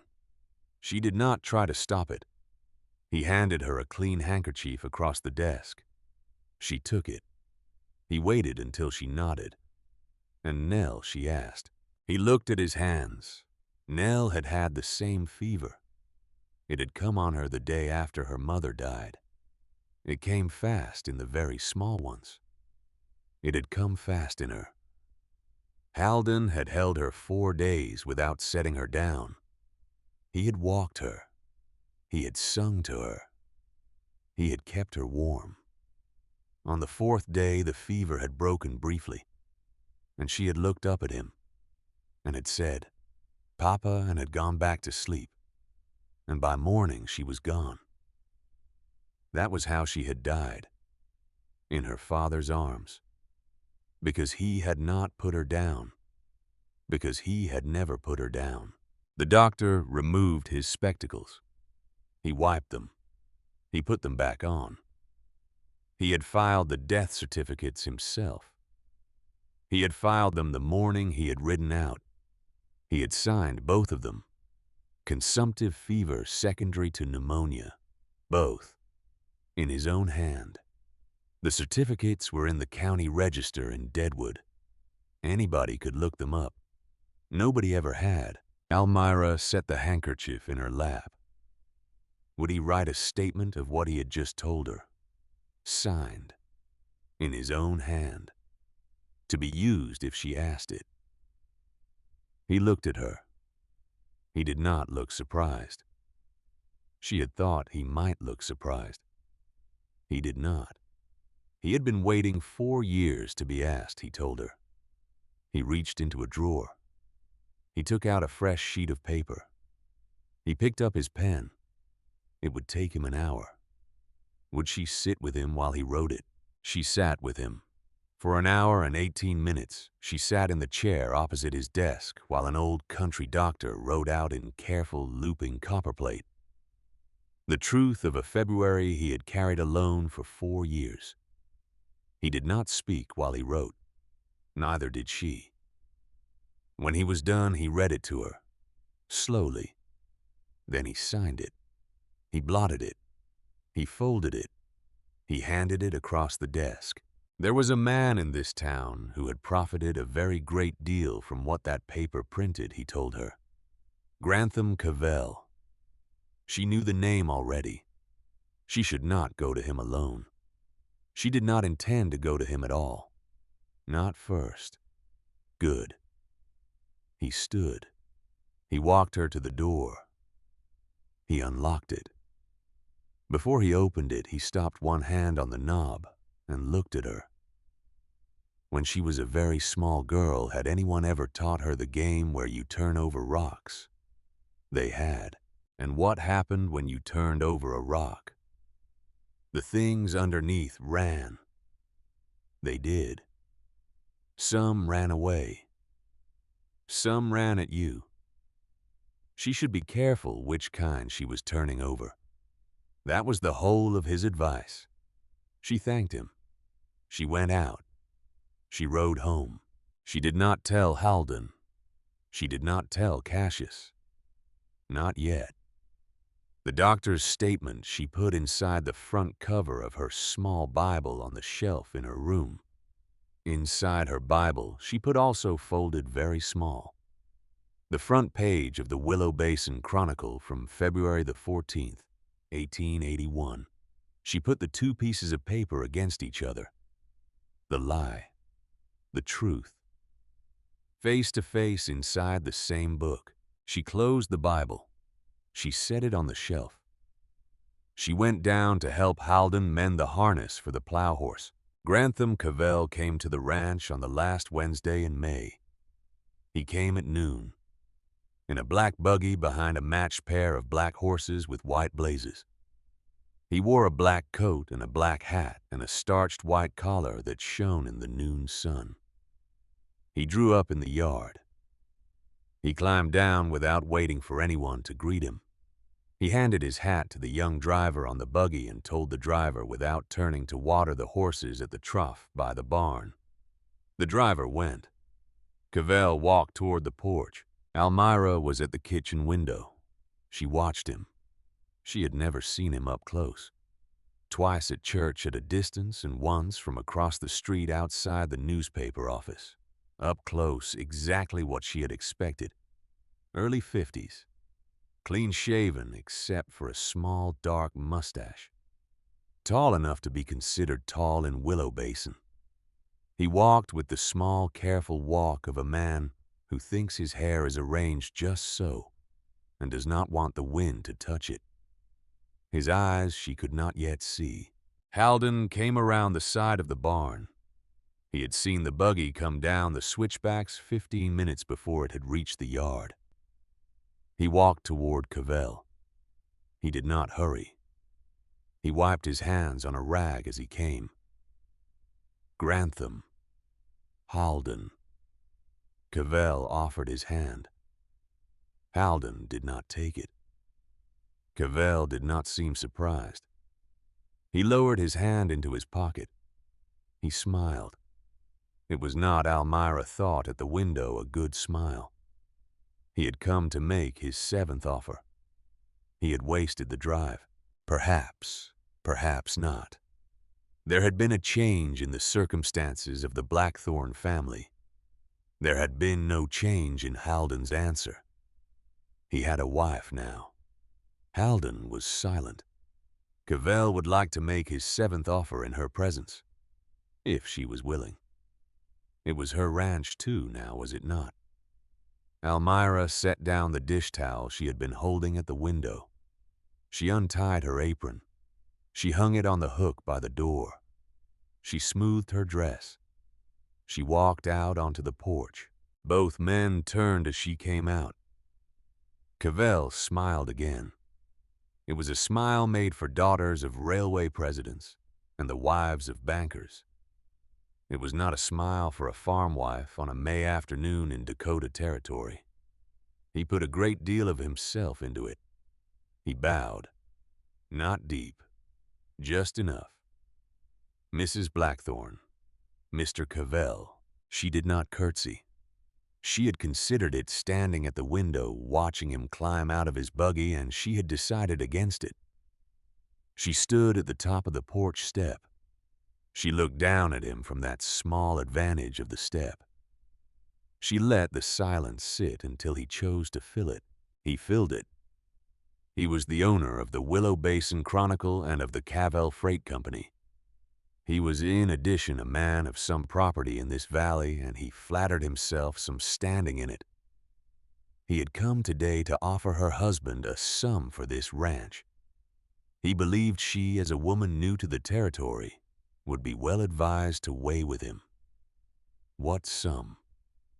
He named it. It was Almira knew from the account book Halden had shown her the week before, as part of what he called making you a partner, and not a guest. More than twice what the ranch had earned in the last 3 years combined. It was, in fact, enough money to buy a small townhouse in Philadelphia and live on the interest and never work another day. She did not blink. Why, she asked, "Ma'am, why did he want it?" This valley had other ranches. Cavell's smile did not change. His eyes did. They cooled. Just a fraction. Just enough for a woman watching for it to see it. The Northern Pacific was running a spur line north from the main track next spring. The route required the north pasture of this ranch. The survey company had sent him as their agent to make the offer. That was why. It was business. It was not, as her husband seemed to believe, a personal quarrel. Almira looked at Halden. Halden was standing very still. His face gave her nothing. He was letting her run this. He was letting her. And she felt the weight of it in the base of her spine run this on her own. She looked back at Cavell. Might she ask him a question? Certainly, ma'am. When the Northern Pacific had sent him as their agent, had they sent him a written commission? The smallest pause, he begged her pardon. A written commission from the survey company, empowering him to negotiate on their behalf. It was a common document. Her father's brother had been a rail attorney in Baltimore. He had kept a stack of them in his desk. He did not carry documents into private houses on a Wednesday, ma'am. No, of course he did not. But he had one, on file, at his office. That could be produced if it were requested by, say, the county clerk or a judge.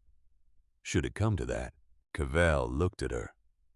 He looked at her the way a man looks at a horse when he had expected a colt and finds a mare. Halden looked at the ground.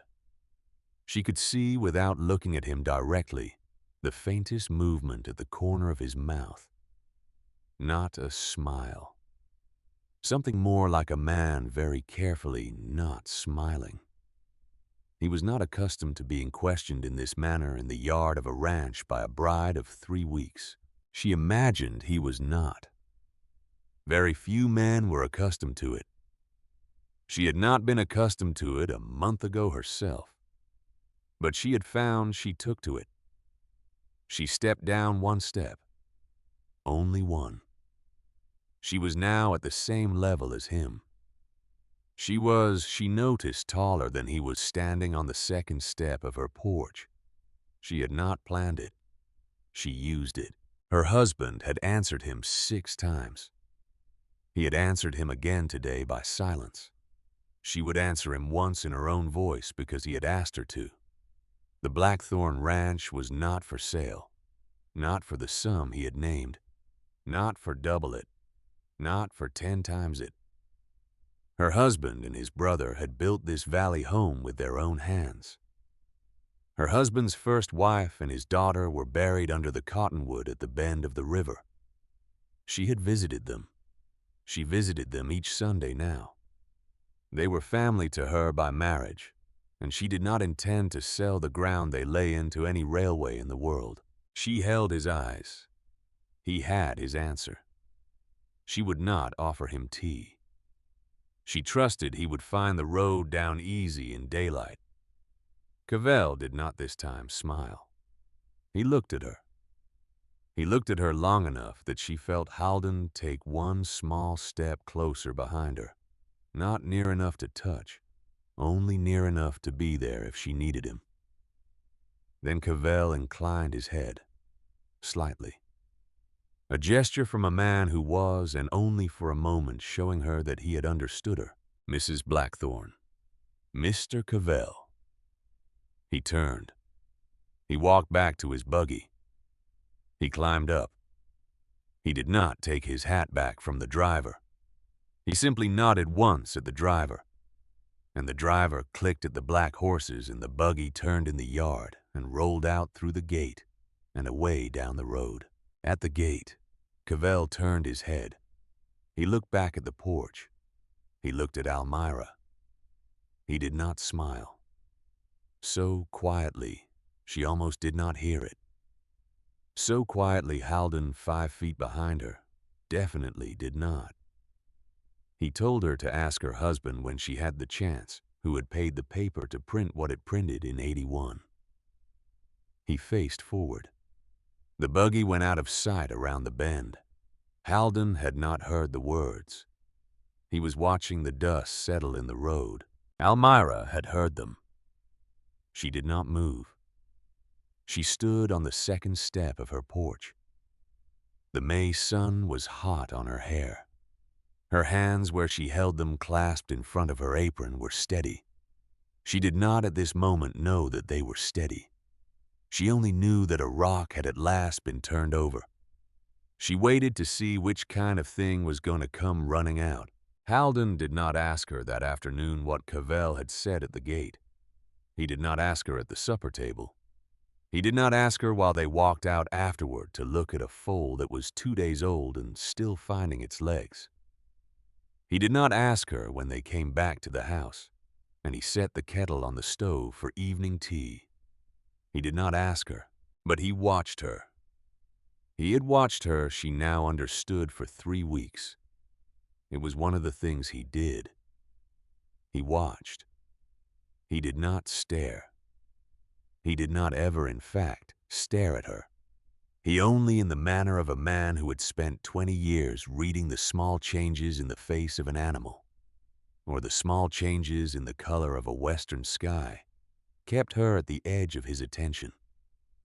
He knew what she looked like today. He would know if it changed tomorrow. It had changed today. She could see from the way he set the kettle down, with a small care he did not usually use, that he knew. Cassius knew too. He had come in for supper without a word. He had eaten. He had refilled her water twice. He had, when he set down her cup after the second refill, brushed his little finger against the back of her hand where it rested on the tablecloth. It was so small a contact that if she had not been paying attention, she would not have felt it. She was paying attention. She felt it. She looked at him. He did not look back. He picked up his fork. He ate his potatoes. The two of them, she understood, were letting her come to them. She did not that night come to them. She could not. What she now held in her hands was too heavy. She needed to hold it one more night. She needed to hold it alone. She went up to her room. She sat on her bed. She lit her lantern. She took her Bible off the shelf. She turned to the front cover, and she took out the folded doctor's statement and read it again. She unfolded the Willow Basin Chronicle from February of '81 and read it again. She read them side by side. Then she took a fresh piece of paper and she made a list. She wrote at the top, "Things I know." She wrote underneath, 1. Halden did not kill his wife. Dr. Halberstam has sworn it. 2. The newspaper said he did. It cited no source. 3. The paper is owned by Grantham Cavell. 4. Cavell has offered for the ranch 7 times. 5. Cavell has stopped calling it a personal quarrel and is now given a reason. The Northern Pacific Spur Line. 6. The Northern Pacific Spur Line may be true, or it may not. I need to know if it is true. 7. Cavell told me at the gate that Halden knows who paid the paper. He said it quietly, so Halden could not hear, which means he wanted me, not Halden, me. He was making a move on me. She put down her pen. She looked at what she had written. Then she picked the pen up again and added at the bottom, 8. Halden does know who paid the paper. He has known 4 years. He has said nothing. Because he did not want to fight. Because he had, after Marnie and Nell, no strength for a fight.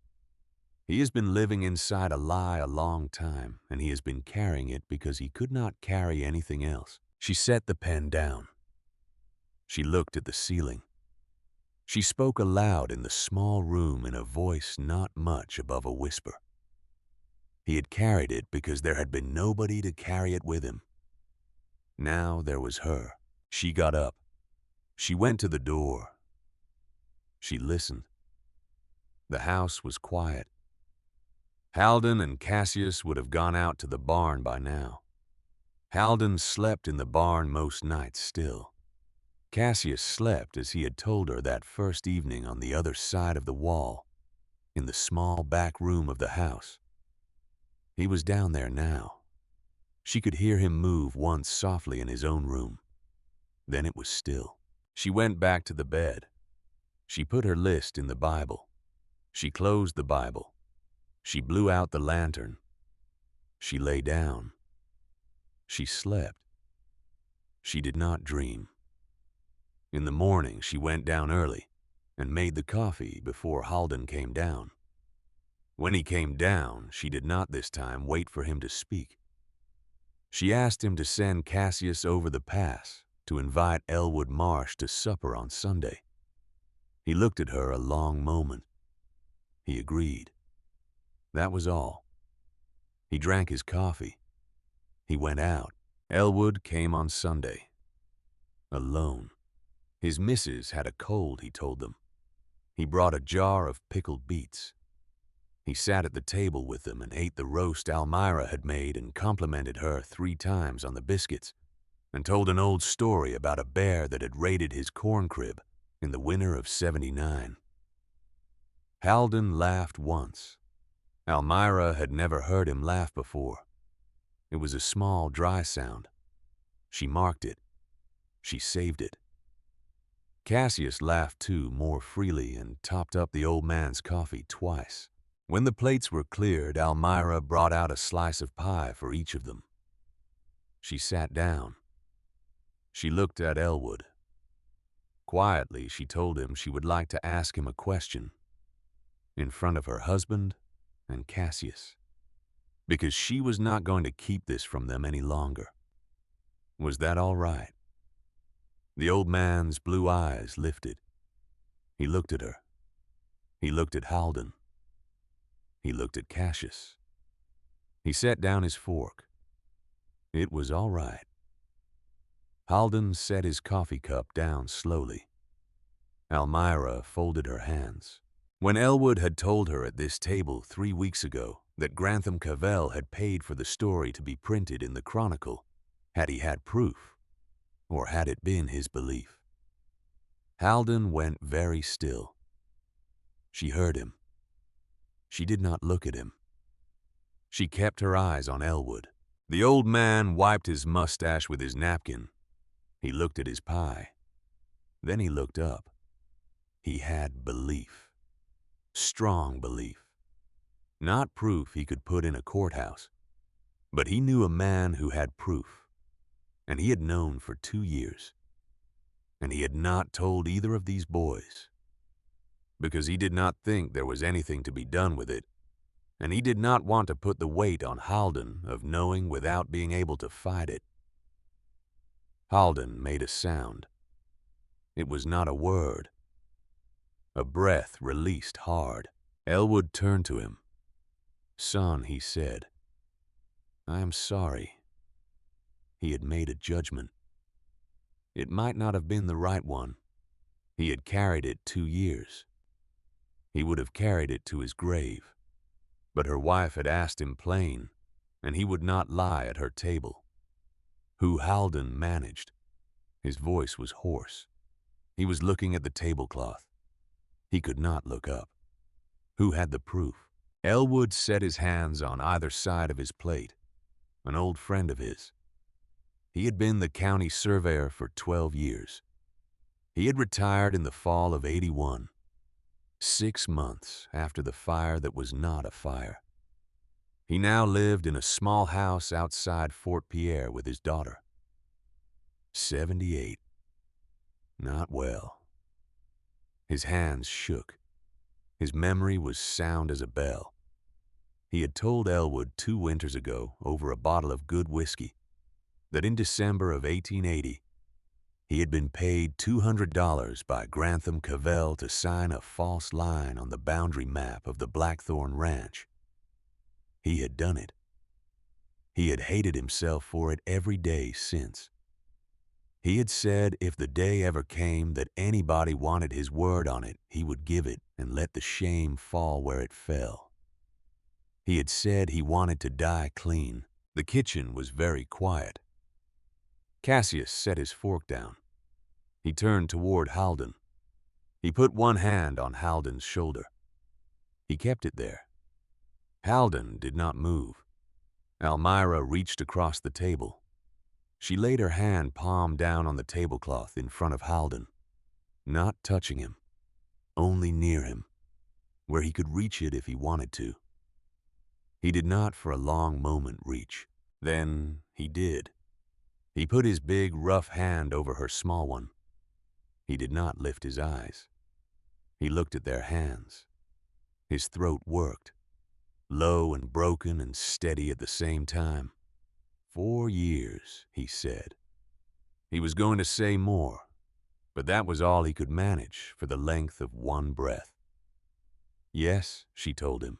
4 years he had thought he was mad, because he could not shake the feeling of it, and he had had no proof. And he had thought, well, a man who has buried his wife and his baby was a man who thought strange things. And he had not wanted to become that. He had not wanted to become the man who could not let a thing go. So he had let it go. Every morning for 4 years he had let it go. And now he did not have to let it go anymore. He raised his eyes. He looked at her. He looked at her for a long moment. She saw for the first time since she had come into this valley all of him. All of the 4 years. All of Marnie. All of Nell. All of the newspaper on the front page. All of the crossings of the street. All of the neighbors who had stopped nodding. All of the silence of a big man alone under a big sky. It was in his face at the kitchen table on a Sunday evening in late May. And it was she saw, breaking. Cassius's hand tightened on Halden's shoulder. Almira did not let go of Halden's hand. Halden closed his eyes. He did not sob. He did not that night at the table weep aloud. But 2 tears slid down his weathered face into his beard, and he did not lift his hand to wipe them, because his hand was where he had put it, and he was not going to move that hand for any tears in the world. Elwood Marsh looked at his pie. He did not, out of the courtesy of an old man, look up. After a while, Halden opened his eyes. He wiped his face with his free hand. He took a breath. Elwood. Would his surveyor speak? He had said he would. 2 winters ago. Would he say it now? Elwood would ride to Fort Pierre tomorrow and ask him. Halden would go with him. No son. Almira spoke. She surprised herself. No Halden. She would go with him. Halden could not ride into Fort Pierre right now. Cavell would hear of it before he reached the pass. Cavell would guess why. Cavell would move first. On the paper. On the map. On whatever else he had moved on that they did not yet know about. If Halden went, he told Cavell what they knew. If she went with Elwood, an old man taking a young wife to visit his own daughter in Fort Pierre, that was nothing. A family errand. Cavell would not look at them twice. Halden looked at her. He was too tired now to argue. He nodded once. Cassius squeezed his shoulder. He would stay with him, he said. He would be here. Halden would not be alone. Almira looked at Cassius. Cassius looked at her. Only for a heartbeat. But in that heartbeat she saw something in him she had until now only guessed at. A grief. A tenderness. A quiet ache that was not for Halden and not for Marnie and not for Nell. It was for her. It was there. And then he lowered his eyes, and it was gone. He looked at Halden. He kept his hand on Halden's shoulder. Almira understood for the first time what Cassius Fenwick was carrying and had been carrying since the day she stepped down from the wagon. And she understood also that he would carry it, alone, because she was Halden's wife, because he had given his word at that same table 3 weeks ago, because he loved his brother more than he loved his own heart, and because Almira Blackthorne had turned out to be a woman a man could love without meaning to, and Cassius Fenwick was a man who had never meant to love anyone the way he was going to spend the rest of his life not loving her. She did not that night let her face show that she had understood. She squeezed Halden's hand. She got up. She cleared the plates. They made their plans over the last of the coffee.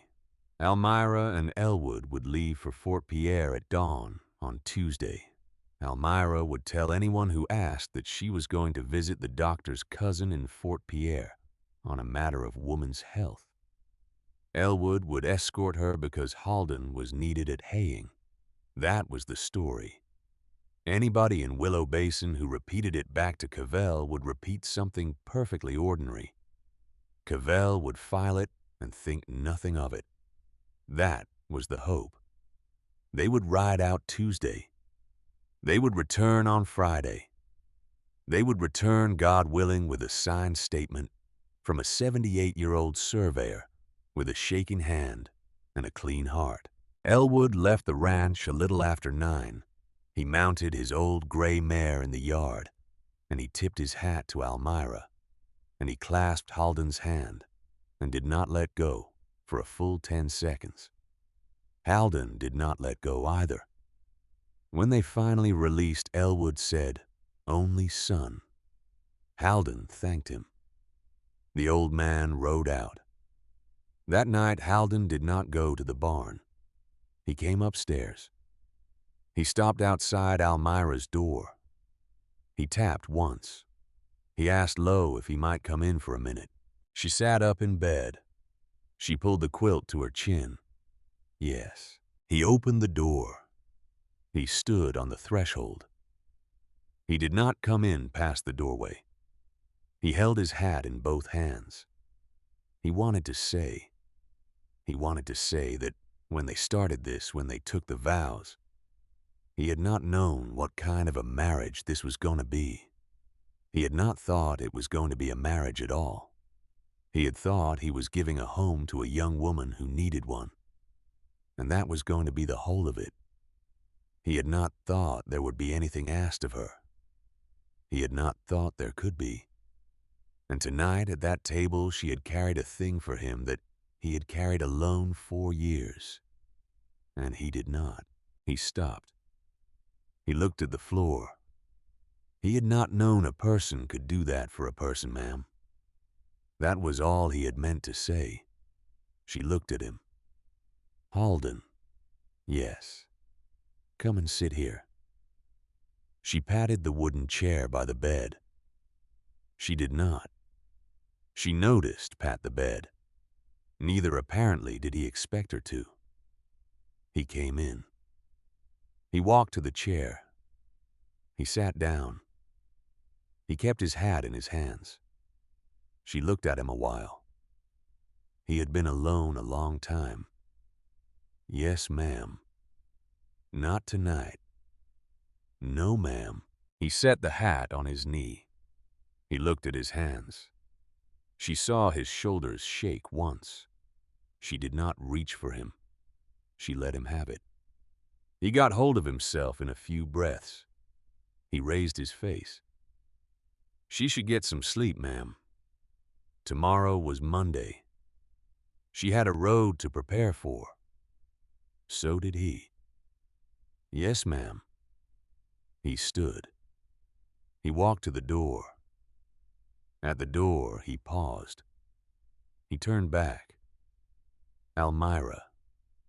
Yes. Whatever she found in Fort Pierre, whatever they did with it after, he wanted her to know. He wanted her to know it before she went.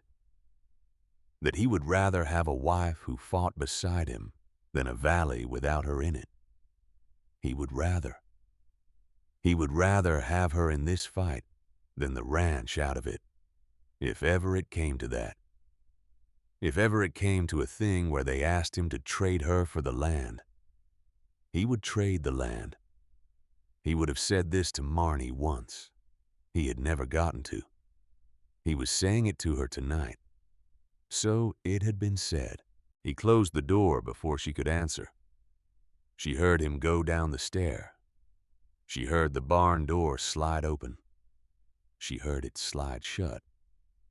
She heard very faintly from the barn the low, quiet sound of a man who had held himself together for 4 years, finally letting something out where the horses could hear it, and no one else.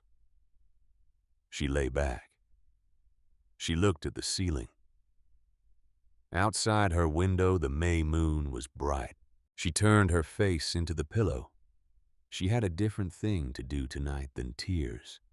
She spoke into the pillow, only to herself, only to the small, dark room. She was coming for Grantham Cavell, the slow way, the paper way, the clerk's way, the county register way. She was coming with an old surveyor and a country doctor and the front page of his own newspaper, folded inside her Bible. She was coming with a schoolmaster's letters from Kentucky and a wooden bird carved for a little girl. She was coming with everything he had thought did not matter because it was carried by people he had not bothered to look at. And she was coming, not for herself, for Halden, for Marnie, for that little girl under the cottonwood, for a father in a Baltimore cemetery who had taught her to read a contract before she signed it and had not lived long enough to see her learn. She closed her eyes. Outside in the barn, Halden Blackthorne breathed in and breathed out in the dark and did not sleep.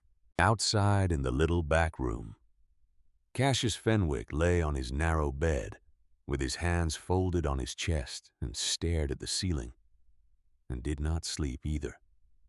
He was not thinking in that hour of gold or of railroads or of the surveyor at Fort Pierre. He was thinking of a young woman in a plain gray dress who had walked into his brother's kitchen 3 weeks and change ago and had, without knowing she was doing it, walked into every room in him where a light had been turned off a long time. I was thinking about how he was going to spend the rest of his life keeping that door closed. He was thinking about how at the table tonight, when her small hand had covered Halden's, he had felt his own hand ache from being far from hers. He was thinking that he loved his brother more than he loved his own breath. And he was thinking at last that he had chosen a hard road, and he was going to walk it, and the walking was going to be his work, and it was going to be enough. The house went dark. The valley went quiet. In a black shuttered office in Willow Basin, 3 miles down the pass, a man in a starched white collar sat at a large mahogany desk with a glass of good bourbon in front of him and a small telegraph blank in his hand. He had written on it in a neat hand 7 words. He read them again. He signed the bottom. He rang a small bell on the desk. A young man came in from the outer office. "Send this in the morning. To the address in Chicago I gave you last week." "Yes, sir." The young man took the blank. He went out. Grantham Cavell sipped his bourbon. He looked a long moment at the front page proof of Wednesday's paper on the corner of his desk. The lead item was a small piece about a mail-order bride newly arrived at Blackthorn Ranch who had been seen in town on 3 separate occasions in the past 2 weeks, apparently visiting merchants and on one occasion the office of the county doctor. He had written it himself. He was, he thought, quite pleased with the tone of it. He would print it Wednesday morning. He would let her read it over her Wednesday breakfast. He picked up his pen. He wrote at the bottom of the proof in the margin a small correction to the 2nd paragraph. He set the pen down. He drank his bourbon. He smiled. Outside his window in the dark of the sleeping town, a moth beat against the glass of his lamp. It beat and it beat and it did not stop. The road to Fort Pierre took 3 days. Elmira and Elwood rode out at dawn on Tuesday. They made Buell's by nightfall. They made the 2nd stage station by the following evening. On Thursday afternoon, they reached the small clapboard house outside Fort Pierre, where Ambrose Truelove lived with his daughter Prudence, and Prudence met them at the gate with the kind of tender surprise a woman gives when strangers turn up who have been described in her letters for weeks, and now at last are standing in the sun. Ambrose was thin, stooped. He walked with a cane and his right hand shook and his blue eyes filled the moment. He understood what Elmira had come for. He asked her to sit. He asked Prudence for tea. He put down his teacup. He picked up a pen his daughter held steady for him. And on a Wednesday afternoon in a parlor smelling of lemon oil and last winter's wood smoke, he wrote out in a hand that shook so badly, Prudence had to steady his wrist a full accounting of what he had done in December of 1880. In the office of Grantham Cavell for $200 in silver. He signed it, Ambrose Truelove, retired county surveyor Lawrence and Custer County's territory of Dakota. He asked her before she left to write to him when it was done. He did not. He told her expect to live the year. He wanted to die knowing. She promised she would write. Elwood rode beside her the whole 3 days home. He did not speak much. He watched the horizon. He watched her once or twice out of the corner of his eye in the way an old man watches a young woman he has come to think of as his own late daughter. At the top of the pass on the last afternoon when the ranch had come into view below, and the sight of it had made her hand tighten on the reins, he said only one thing. "She had done well, child." She did not answer. She only nodded. And she rode down the switchback with the surveyor's statement against her heart, and the sight of the little log house, and the red barn, and the pasture with its horses in the June evening light. And she thought for one small and unguarded and true moment that she was riding home. That was 3 days before the Wednesday paper. The Wednesday paper came up the pass on the back of the boy who rode for Cavell Freight 3 days a week. He did not stop at the Blackthorn gate. He never did. He tossed a rolled copy from horseback into the tin mailbox at the road and kicked his horse into the switchback and disappeared. Elmira was at the henhouse when she heard the hooves. She wiped her hands on her apron. She walked out along the pasture fence to the road. She took the paper out of the box. She carried it back to the kitchen. She laid it on the table. She smoothed it flat with both her hands. She read, front page, column 2, under the heading Local Interest. The new Mrs. Halden Blackthorne, formerly Miss Vasterling of Philadelphia, had been observed by this correspondent on several occasions in recent weeks, making the acquaintance of certain members of the community in a manner some had found singular for a bride so newly arrived. Mrs. Blackthorne had been seen on a certain date entering the private office of Dr. Silas Halberstam, unaccompanied and remaining there for a period of nearly 90 minutes. She had been seen on another date departing the county register's office in Willow Basin with a bundle of documents. This correspondent made no judgment upon these matters. He observed only that a young woman recently arrived from the East might perhaps be advised by her elders to conduct such business as she had, if any, in the company of her husband. It had been remarked in the past that the Blackthorne family had been an unfortunate one, where quiet had become a habit.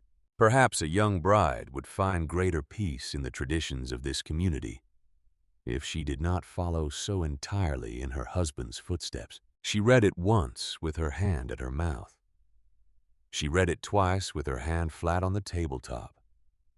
She read it a third time with both hands pressed on the paper, and her jaw set, the way she had seen her father set his jaw the morning the second creditor had come to the door in October. She was at last not afraid. She was something else. She could not at that kitchen table on that Wednesday morning name what it was, only that it was steady. It was hot. It was very steady. She heard Halden's boots on the porch. She did not fold the paper. She did not hide it. She only pulled out the chair beside her at the table. She sat down. She waited. He came in. He hung his hat on the peg. He turned. He saw the paper. He saw her face.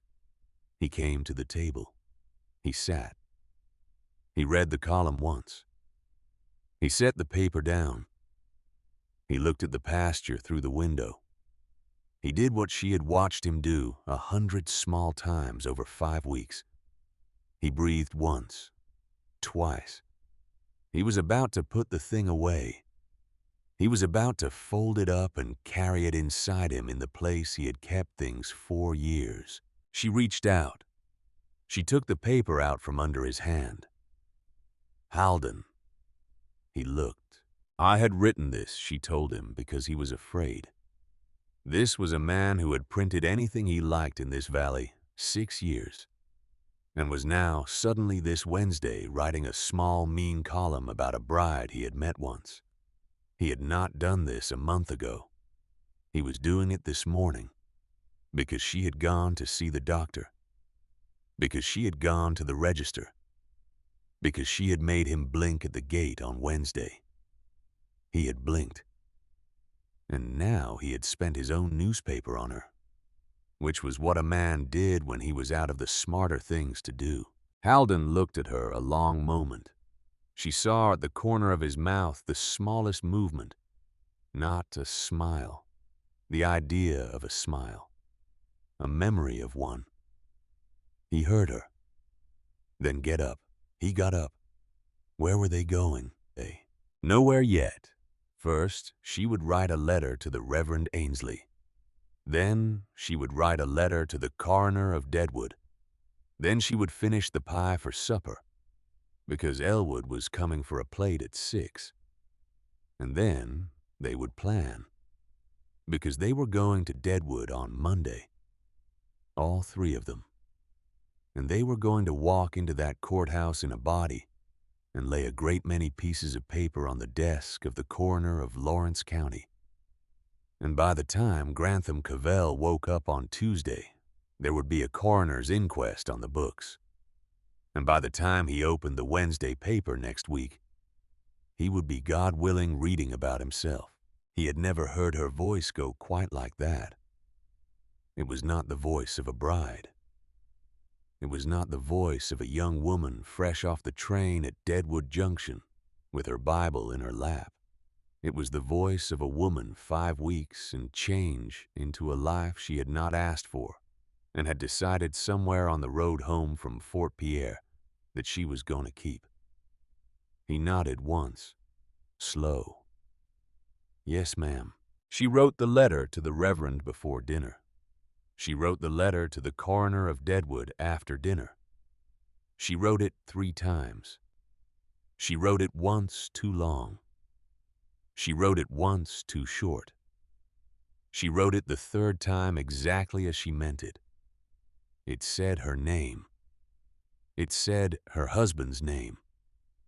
It said that certain new evidence had come to her attention concerning the deaths of Marnie and Nell Blackthorne in February of 1881, and concerning the reporting of those deaths in the Willow Basin Chronicle, and concerning further the ownership of certain boundary lines of the Blackthorne Ranch.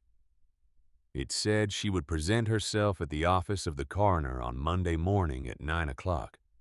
It said she would present herself in the company of her husband, of Mr. Cassius Fenwick, of Mr. Elwood Marsh, of Dr. Silas Halberstam, of the Reverend John Ainsley, and of a written statement from Mr. Ambrose Truelove of Fort Pierre. It said she would leave it to the coroner's discretion whether the matter required an inquest under the laws of the territory. It signed Almira Vasterling Blackthorne in a hand that did not shake. She sealed it. She gave it to Cassius after supper. She asked him to ride to Deadwood at first light and deliver it to the coroner's office by hand. Not the post, not the coach, not by way of Willow Basin. The North Road around, longer. She wanted him to ride it anyway. I took the letter. He looked at her face. He understood, ma'am. He put the letter inside his coat. He set his hand only for a moment on the back of her chair. Not on her. On the wood of her chair. He drew it back. He went out. Halden watched him go. He looked at Almira. She had done what nobody in this valley had done in 6 years.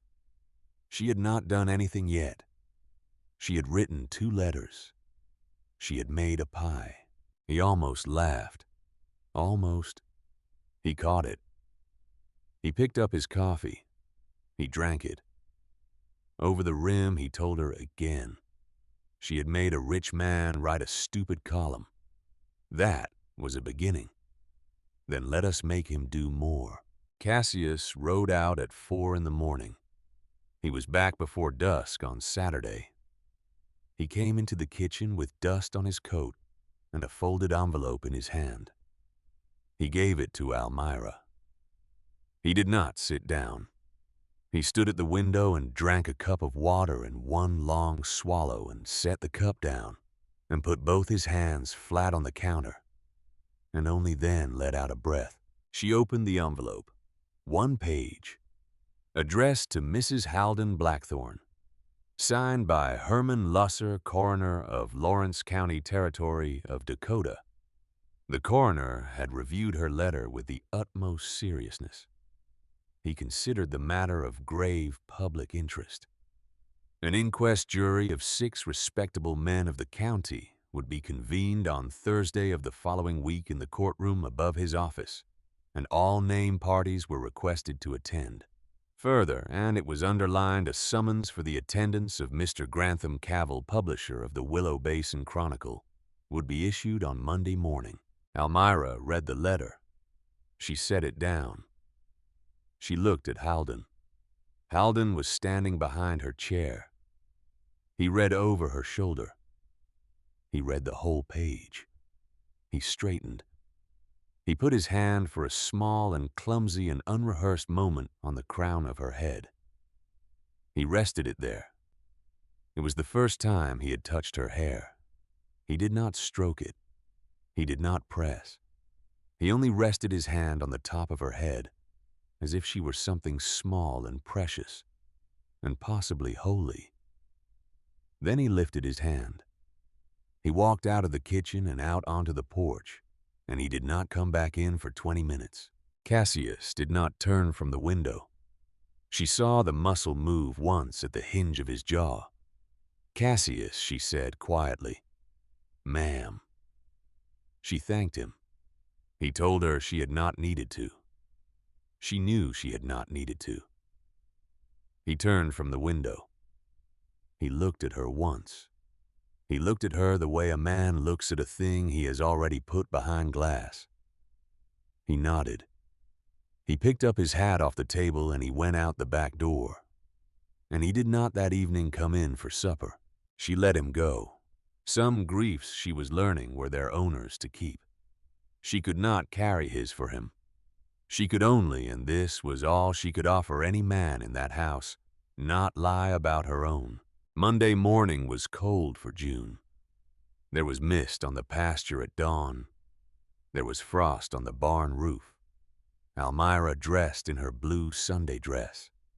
She braided her hair up. She pinned her mother's cameo at her throat. She stood in front of the small tin mirror on her washstand, a long moment.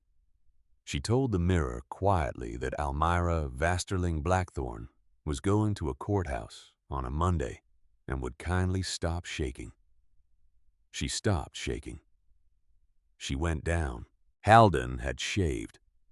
He had put on his good black coat. He looked at the foot of the stairs with his hat in his hand, more like a preacher than a rancher.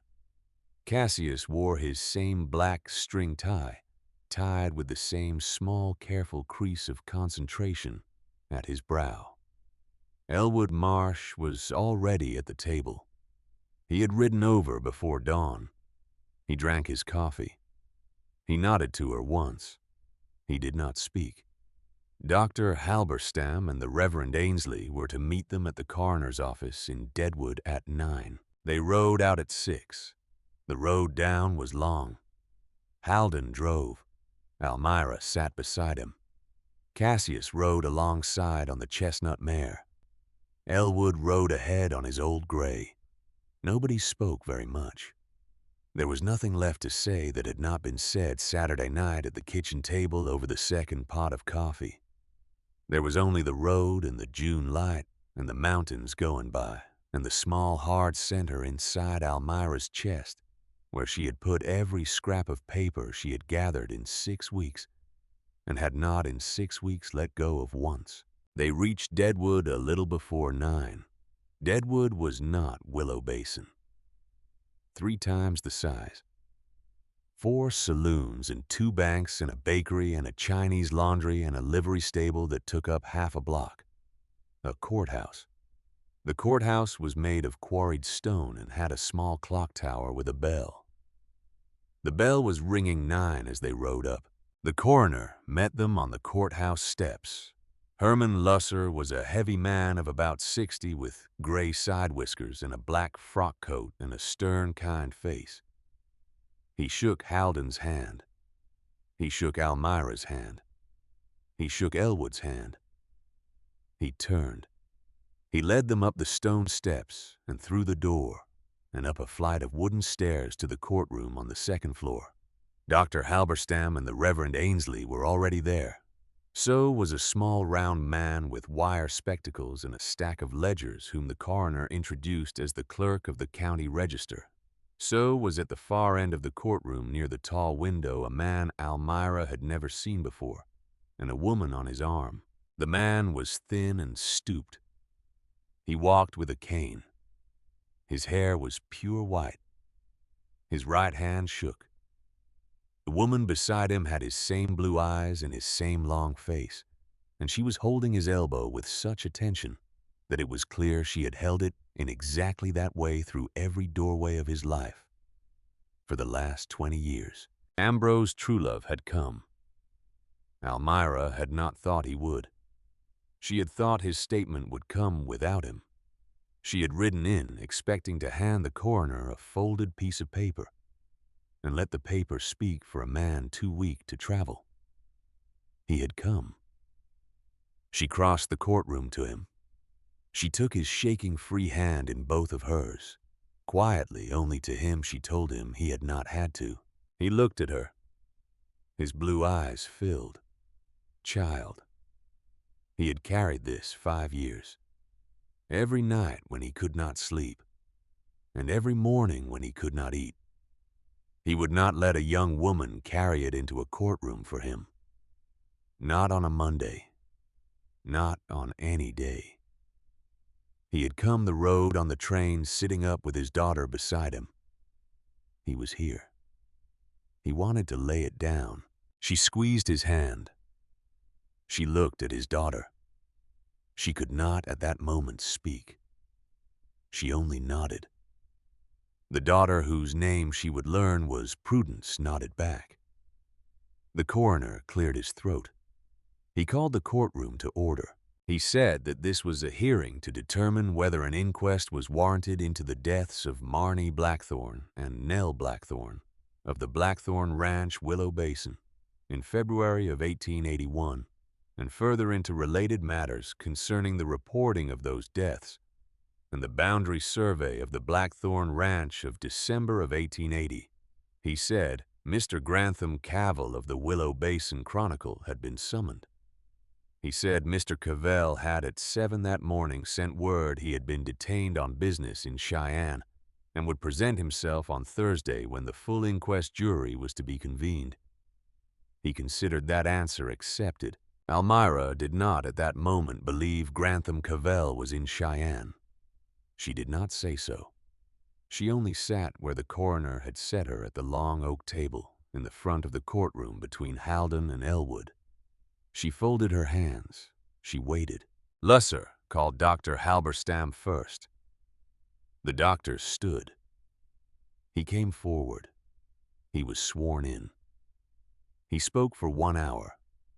He read from a written statement which he had prepared and signed, and which he now placed on the coroner's desk. He spoke of a Sunday morning in February of '81. He spoke of a hard rider come down the pass at first light. He spoke of a storm on the way up. He spoke of a hat lost, of 3 fingers he had never fully recovered, of an 8 in the evening arrival to find Halden Blackthorne in the kitchen with his wife in his arms, 2 hours dead, of an 8-hour sit on the floor by the bed, of a father who had held his 3-year-old daughter for 4 days without setting her down, and had heard her say Papa once at the fever's break before she went back to sleep and did not wake. The doctor did not cry. Almira did, silently, into a folded handkerchief. Halden's hand had at some point in the doctor's telling come up over hers on the table. She could not remember when. She did not at any point want him to move it. Lusser called the Reverend Ainsley. The Reverend stood. He was sworn in.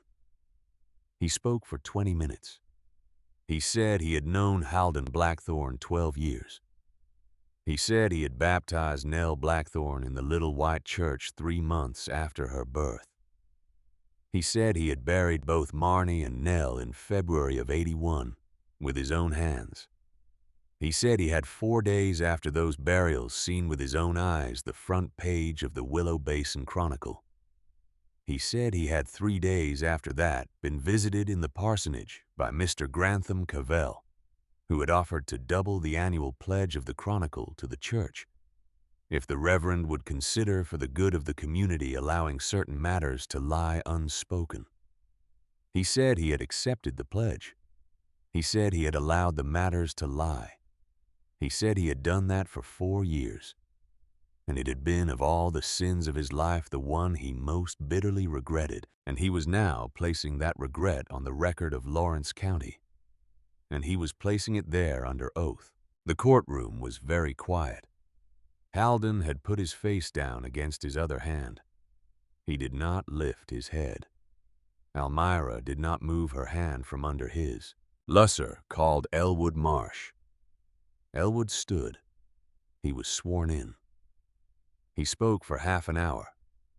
He said he had known Halden Blackthorne 6 years and had considered him the best of the young men in the valley. He said he had 2 winters previous taken supper at the home of one Ambrose Truelove, who had over a bottle of whiskey confessed to him a matter which had lain on his heart. He said he had, out of respect for a grieving man, kept that matter to himself. He said he now regretted that decision as much as the Reverend regretted his, and he was now placing it on the record. Lusser called Ambrose Truelove. There was a silence in the courtroom. The old man stood. His daughter helped him to his feet. She held his elbow. She walked him slowly from the far end of the room to the front. He set his cane against the coroner's desk. He was sworn in. His voice was weak. He asked for a glass of water. The clerk fetched him one. He drank half. He set it down. He spoke for 40 minutes. He said he had been the county surveyor for Lawrence and Custer counties for 12 years. He said in the late fall of '80, he had received a private summons to the office of Grantham Cavell in Willow Basin. He said Cavell had spread before him on the desk 2 maps of the north pasture of the Blackthorn Ranch. He said he had been asked whether it would be possible to redraw the western boundary of the pasture to the east of a certain small ridge and to record the redrawn line as if it had been an error in an earlier survey which was only now being corrected. He said Cavell had produced a small canvas bag containing $200 in silver. He said he had refused the money that night. He said he had gone home. He said his wife was dying of a cancer, and he had that season $540 in doctor's bills he could not pay. He said he had returned to Cavell's office 2 mornings later. He said he had signed the amended survey. He said the amended survey placed a small ridge of ground bearing an outcropping of gold-bearing quartz within the boundary of federal open land, where it could be filed upon by a private party. He said the private party had within 6 weeks of the amended survey filed such a claim under the name of a shell company registered in Chicago. He said the shell company was in the name of Grantham Cavell's brother-in-law. He said he had verified this at the time. He said he had gone home. He said he had drunk for the next 4 months more whiskey than a Christian man should drink, and had confessed the whole of it to his wife on her deathbed. And she had forgiven him, and he had never forgiven himself. He said he had from that day kept a copy of the true survey folded inside the family Bible on the shelf beside his bed. He said his daughter had brought the Bible. He asked her to bring it forward. Prudence Truelove walked forward with a worn brown Bible in her hand. She set the Bible on the coroner's desk. She opened it. She took from it a folded sheet of tracing paper. She unfolded it. She laid it on the desk beside the sworn statement. The coroner looked at it. He looked at it a long moment. He picked up a magnifying glass from the drawer of his desk. He looked at the survey seal in the corner. He looked at Ambrose Truelove's signature. He set the glass down. This was his seal. It was. His true signature. It was. The survey on file in the county register in Willow Basin in his hand, bearing his seal dated December the 11th, 1880. That was not his true survey. It was not. Would he swear that?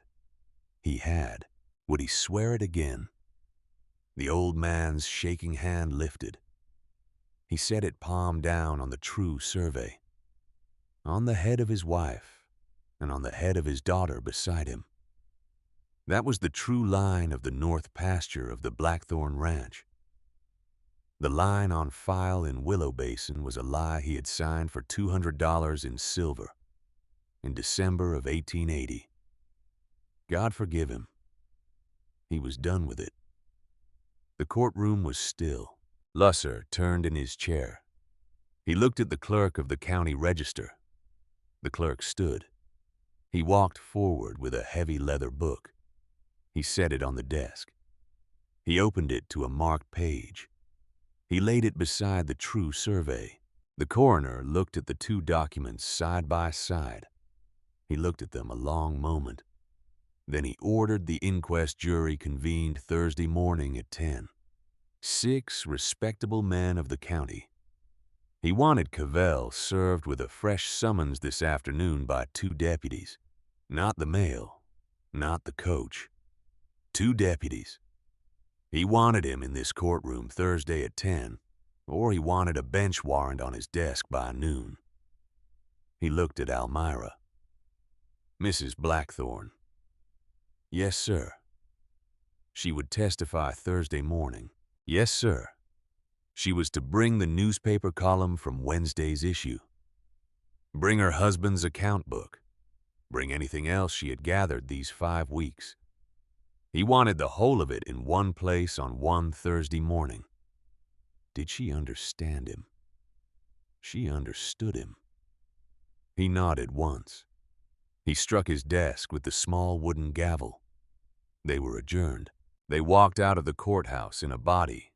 Haldon at Almira's right, Elwood at her left, Cassius 1 step behind, Dr. Halberstam and the Reverend Ainsley behind him.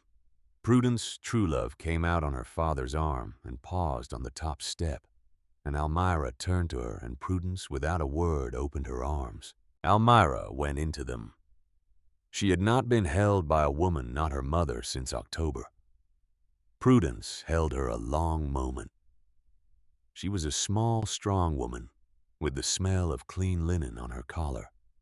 Into Almira's hair she said quietly that Almira was a good daughter. To someone, somewhere. He had raised her well. Almira could not answer. She held on to Prudence Truelove for the length of one long breath. Then she stepped back. Prudence smiled at her. She helped her father down the courthouse steps. Haldon touched Almira's elbow. Almira turned. They walked together to the wagon. Thursday morning came clear and hot. The courtroom was full. Word had in 3 days gone through the valley the way word always went through valleys. By Wednesday night there was not a farmhouse from Buell's Crossing to the North Pass that had not heard some fragment of what had happened Monday morning in the courthouse in Deadwood. By Thursday morning at 10 o'clock, every pew in the courtroom was taken. Men stood along the back wall. 2 women had brought their knitting.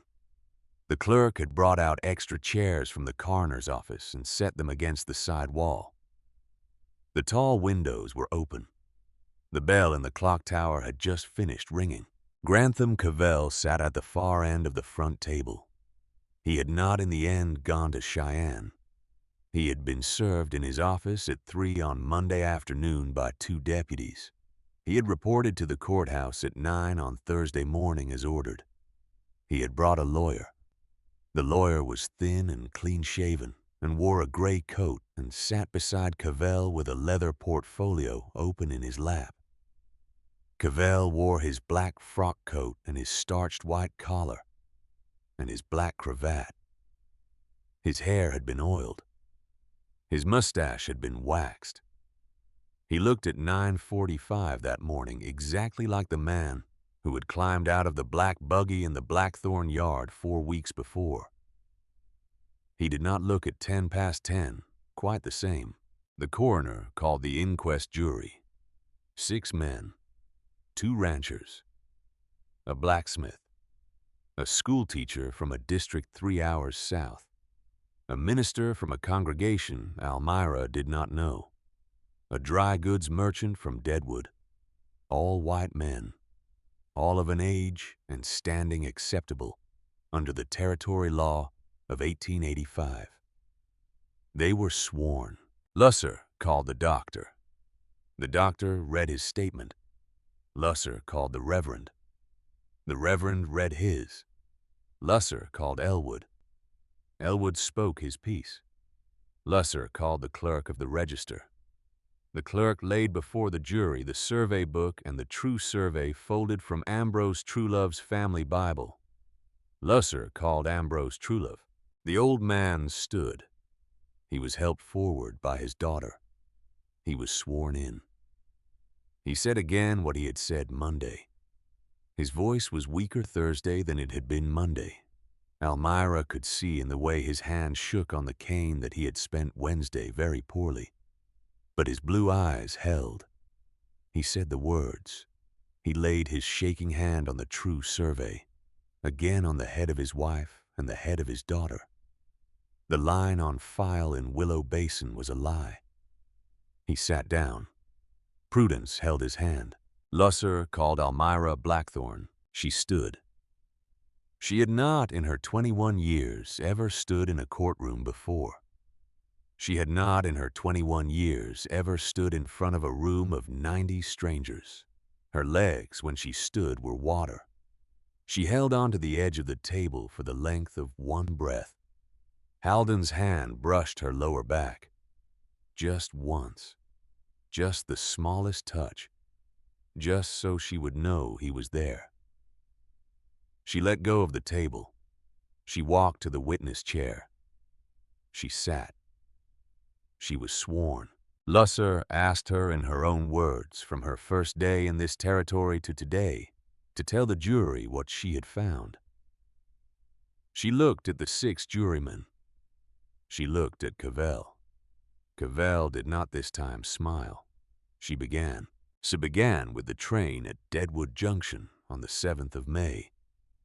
She spoke of Cassius Fenwick meeting her at the platform, of the ride up the pass, of her arrival at the Blackthorn Ranch, of the 2 men on the porch, of the wedding at the little white church in Willow Basin. She spoke of the whispers in the pews. She spoke of poor Lamb. She spoke of the kitchen table on the evening of the wedding when her husband had told her at that table that no husband's rights would be asked of her until she chose to give them. She spoke of the wooden bird carved by a schoolmaster in Kentucky. She spoke of Marnie. She spoke of Nell. She spoke of the 2 crosses at the bend of the river. She spoke of Elwood Marsh's Tuesday visit. She spoke of the trunk in the loft. She spoke of the front page of the Willow Basin Chronicle of the 14th of February, '81, credited to, reported by our staff. She spoke of her visit to Dr. Halberstam. She spoke of Cavell's visit to the ranch and his offer for the north pasture, and his mention of a Northern Pacific spur line for which she had learned by inquiry at the county register. No permit had ever been filed, and no survey had ever been recorded. She spoke of the small, quiet remark he had made at the gate as he drove away, meant only for her telling her to ask her husband who had paid the paper. She spoke of the road to Fort Pierre. She spoke of a 78-year-old man in his daughter's parlor, putting down his teacup and taking up a pen. She spoke of a signed statement in her Bible on the shelf in her upstairs room. She spoke of the Wednesday paper. She spoke of the column headed Local Interest. She read aloud from a folded copy she had brought in her Bible the line about the traditions of the community and the young bride not following in her husband's footsteps. She looked up. She looked at Cavell.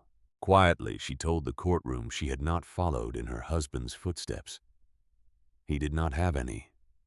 He had been standing very still 4 years because a man in this room had told the valley he was a murderer. That was why he did not have footsteps, and it was why she had made her own. She stopped. The courtroom was silent.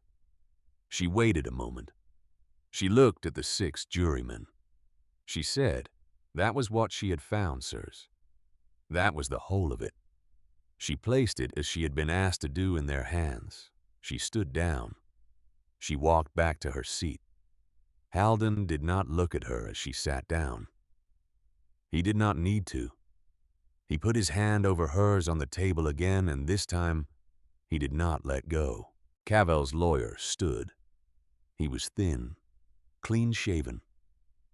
He had a soft voice. He said respectfully that a great many stories had been told this morning. He said he did not wish to impugn the memory of any witness. He said he wished only to observe that the private business dealings of a legitimate publisher in an active market economy were not in the ordinary course of law, a matter for a coroner's inquest. He said that Mr. Truelove's signed statement was the statement of a man in ill health of advanced years and might, with all due respect, not be reliable. He said that Mrs. Blackthorne was a young woman of 21 who had traveled a great distance and might, with all due respect, have been influenced by parties with an interest in the matter. He said his client denied every material allegation. He sat down. Lesser looked at him. Lesser looked at the true survey on his desk. Lesser told him to sit closer to his client. He was going to want to. He turned to the jury. He instructed them briefly on the law. He instructed them to consider 3 questions. Whether the deaths of Marnie and Nell Blackthorne in February of '81 had been the fault of any living person. Whether the reporting of those deaths in the Willow Basin Chronicle of February the 14th, '81 had been undertaken in good faith or in bad. Whether the survey of the north pasture of the Blackthorne Ranch on file in the County Register of Willow Basin, dated December the 11th, '80, was a true survey or a false one. He told them they might retire to deliberate. He told them they might if their finding was clear deliberate in the courtroom. They deliberated in the courtroom. It took them 9 minutes. The foreman stood. He was one of the ranchers. He was a heavy, gray-bearded man in a plain black coat. He held a folded slip of paper in one hand. He read from the slip. The jury found the deaths of Marnie Blackthorne and Nell Blackthorne to have been due to consumptive pneumonia and consumptive fever, respectively. The jury found no living person at fault in either death. The jury found the report in the Willow Basin Chronicle of the 14th of February, '81 to have been published in bad faith and with malicious intent by a person or persons who knew the account to be false. The jury found the survey of the north pasture of the Blackthorne Ranch dated December the 11th, '80 to be a false document. The jury recommended that the coroner refer the matter to the United States Attorney for the territory for further proceedings against Mr. Grantham Cavell and any parties acting with him. He sat down. Lusser struck the desk.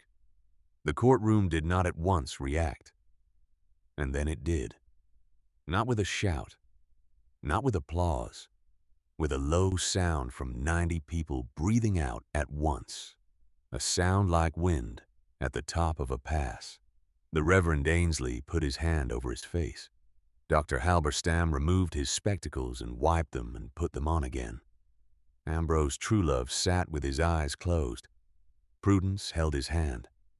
Elwood Marsh took off his hat and set it on his knee. Cavell did not move. He sat at the far end of the table with his hands folded on top of his lawyer's portfolio, and his face perfectly still. Only his jaw moved once. Then it did not move again. Lusser rose. He said the record would be forwarded to Cheyenne on the afternoon train. He said Mr. Cavell was ordered to remain within the boundaries of the territory, pending the arrival of a federal marshal. He said the courtroom was adjourned. They walked out into the June sun. It was very bright. It was very hot. It was, in fact, a beautiful afternoon in Dakota Territory in the summer of 1885. Halden Blackthorne walked out of the courthouse of Lawrence County with his young wife on his arm and his brother at his shoulder. And for the first time in 4 years and 5 months, the eyes of the men on the street did not slide off him. 2 men on the sidewalk stopped their conversation as he passed. They did not scowl. They did not turn away. One of them, whom Halden did not know, took off his hat. Halden nodded once. He did not that afternoon on the steps of the Deadwood Courthouse know what to do with that nod. He kept walking. The story of Grantham Cavell went as such stories went quickly. He was arrested by federal marshals within the month. He was arraigned in Cheyenne. He was charged with the fraudulent alteration of a public survey with the wrongful acquisition of federal land and with criminal libel published for the purpose of pecuniary gain. His shell claim in Chicago was voided. His paper was seized. His freight company was placed in receivership. The bank called his loans. His house in Willow Basin was sold at auction that autumn. His brother-in-law in Chicago fled to Toronto. Cavell himself, on the recommendation of his lawyer, entered a plea and was sentenced to the federal penitentiary at Fort Leavenworth. That was the small, mechanical part of the story. It was not the story. The story was the afternoon of Sunday in early September, when Almira Blackthorne walked out to the bend of the river with a tin bucket of wild lupines and found her husband already there on one knee in the grass, before two little wooden crosses setting a new stone at the foot of Marnie's. He heard her step. He did not turn. Quietly, he told her he had thought it was time for a new stone. The old one had a crack, yes. He turned it into place. He tamped the dirt around it. He stood. He brushed his hands on his trousers. He looked at the two crosses a long moment. Then he turned. He looked at her. Almira. Yes. He had something he would like to say to her. It was small. He would like to say it here, because he would like them to hear it too. She waited. He looked at the cottonwood a moment. Then he looked back at her. He had loved his wife, he told her. He had loved his daughter. He had loved them the way a young man loves his first family. He had not thought he would ever love anything on this earth again after they were gone. That had been the truth of him on the day she had stepped down from the wagon in May. That had been, he had thought, going to be the whole of him for the rest of his life. Enough. In fact, more than a man like him deserved. He stopped. He looked at the ground. He had been wrong about that, ma'am. She could not speak. He did not know. He told her how a man learned how to say a thing like this the second time in his life. He had said it once, to Marnie under a magnolia tree in Kentucky in the spring of '77. He had not thought he would ever need the words again. So he had not, in the 4 years he had had them back in his mouth, practiced them. He did not have them now the way he would like to have them. But he would like to try. Quietly, she told him to try. He looked up. He loved her, he told her. Almira Vasterling Blackthorne. He loved her the way a man of his years who had been a widower, who had been fought for by a young woman he had no right to expect would fight for him, loved the one who had fought. He did not ask her to love him back. He did not ask her to say a word. He only wanted to say it standing here, because it was a true thing, and because there had been enough lying in this valley. Almira set down the tin bucket. She stepped to him. She reached up. She put her hand on the side of his face. Her palm rested against his beard. His eyes closed. Halden. She had fought for him because she was already in love with him. She had not known she was. She knew now. He opened his eyes. He looked at her. He did not, at that moment, kiss her. He turned his face into her palm, and he stood a long moment with his eyes closed and his cheek against her hand. That was all. That was the whole of it. When he finally opened his eyes, she took her hand back. She knelt by the two little crosses. She laid the fresh lupines against Marnie's stone. She laid a smaller bunch against Nell's. She stood. Halden held out his arm. She took it. They walked back toward the house through the September grass, with her hand in the crook of his elbow. Cassius was on the porch when they came up. He had a mug of coffee in his hand. He was leaning on the porch rail. He watched them come up the yard. He saw the way her hand was tucked into the crook of Halden's arm. He saw the way Halden was walking with his shoulders back for the first time in 5 years. He saw the small mark on Almira's face, where she had at the cottonwoods wiped a tear away with the back of her hand. He set his coffee mug down on the rail. He straightened. He came down the porch steps to meet them. He stopped at the bottom step. Halden. Halden stopped. He looked at Cassius. Yes, Cassius did not at that moment look at Almira. He had been thinking, he told them. This ranch could use another hand more permanent than his. He had been thinking of putting a small cabin up at the north pasture. Nothing large. 1 room, off the near creek, where the birch stood. He would still work the ranch. He would still be here every day. But he would sleep up there, starting after the first snow. Starting before the first snow if they could spare him a week to build. Halden looked at him. He looked at his brother of 9 years and change. Cassius, he said slowly. It was a good idea, Halden. Cassius.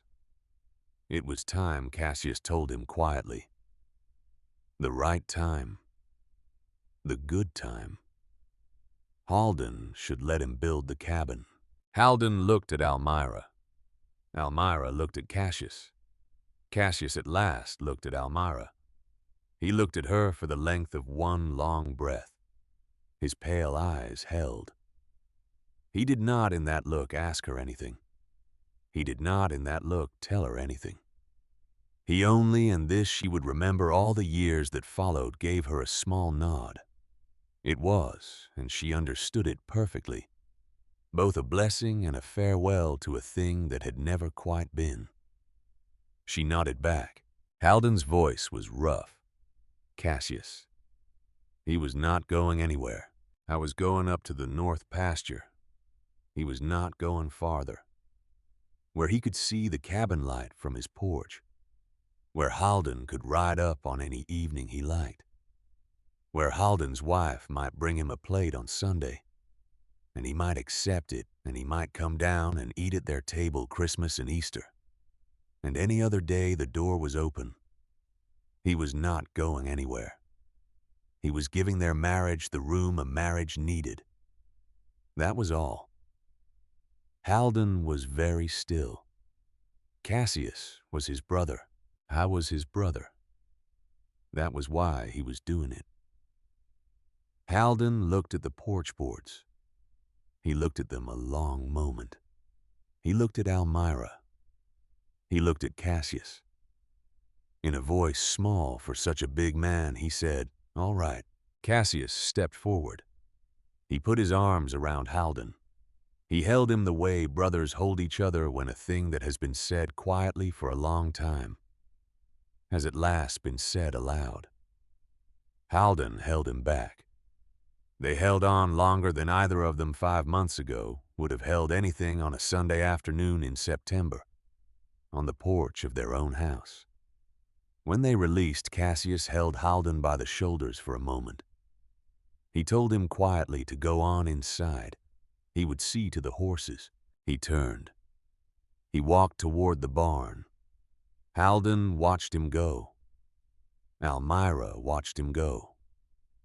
Quietly, she said, Cassius was a good man. He was. And Halden was a good man. Halden looked at her. He did not answer. He put out his hand. She took it. They went up the porch steps into the kitchen. The stove was warm. The coffee pot was still full. On the table sat a small carved wooden bird whose feathers had been shaped a very long time ago by patient hands in a Kentucky spring. The bird stood at the center of the table where she had at some point in September, without deciding to move it. It was where it belonged. It watched them come in from the cottonwood tree, and the sun came in through the kitchen window over the sink and the valley beyond the window was quiet and gold. Halden Blackthorne hung up his hat on the peg by the door. Almira Blackthorne set the empty tin bucket in the sink. And out in the barn, a man in his late 20s with pale eyes was already measuring a length of pine with a carpenter's rule and thinking quietly that the cabin he would build for himself at the north pasture would have one window facing the log house below, and he would light a lamp at that window every evening for the rest of his life, and it would be in the end enough.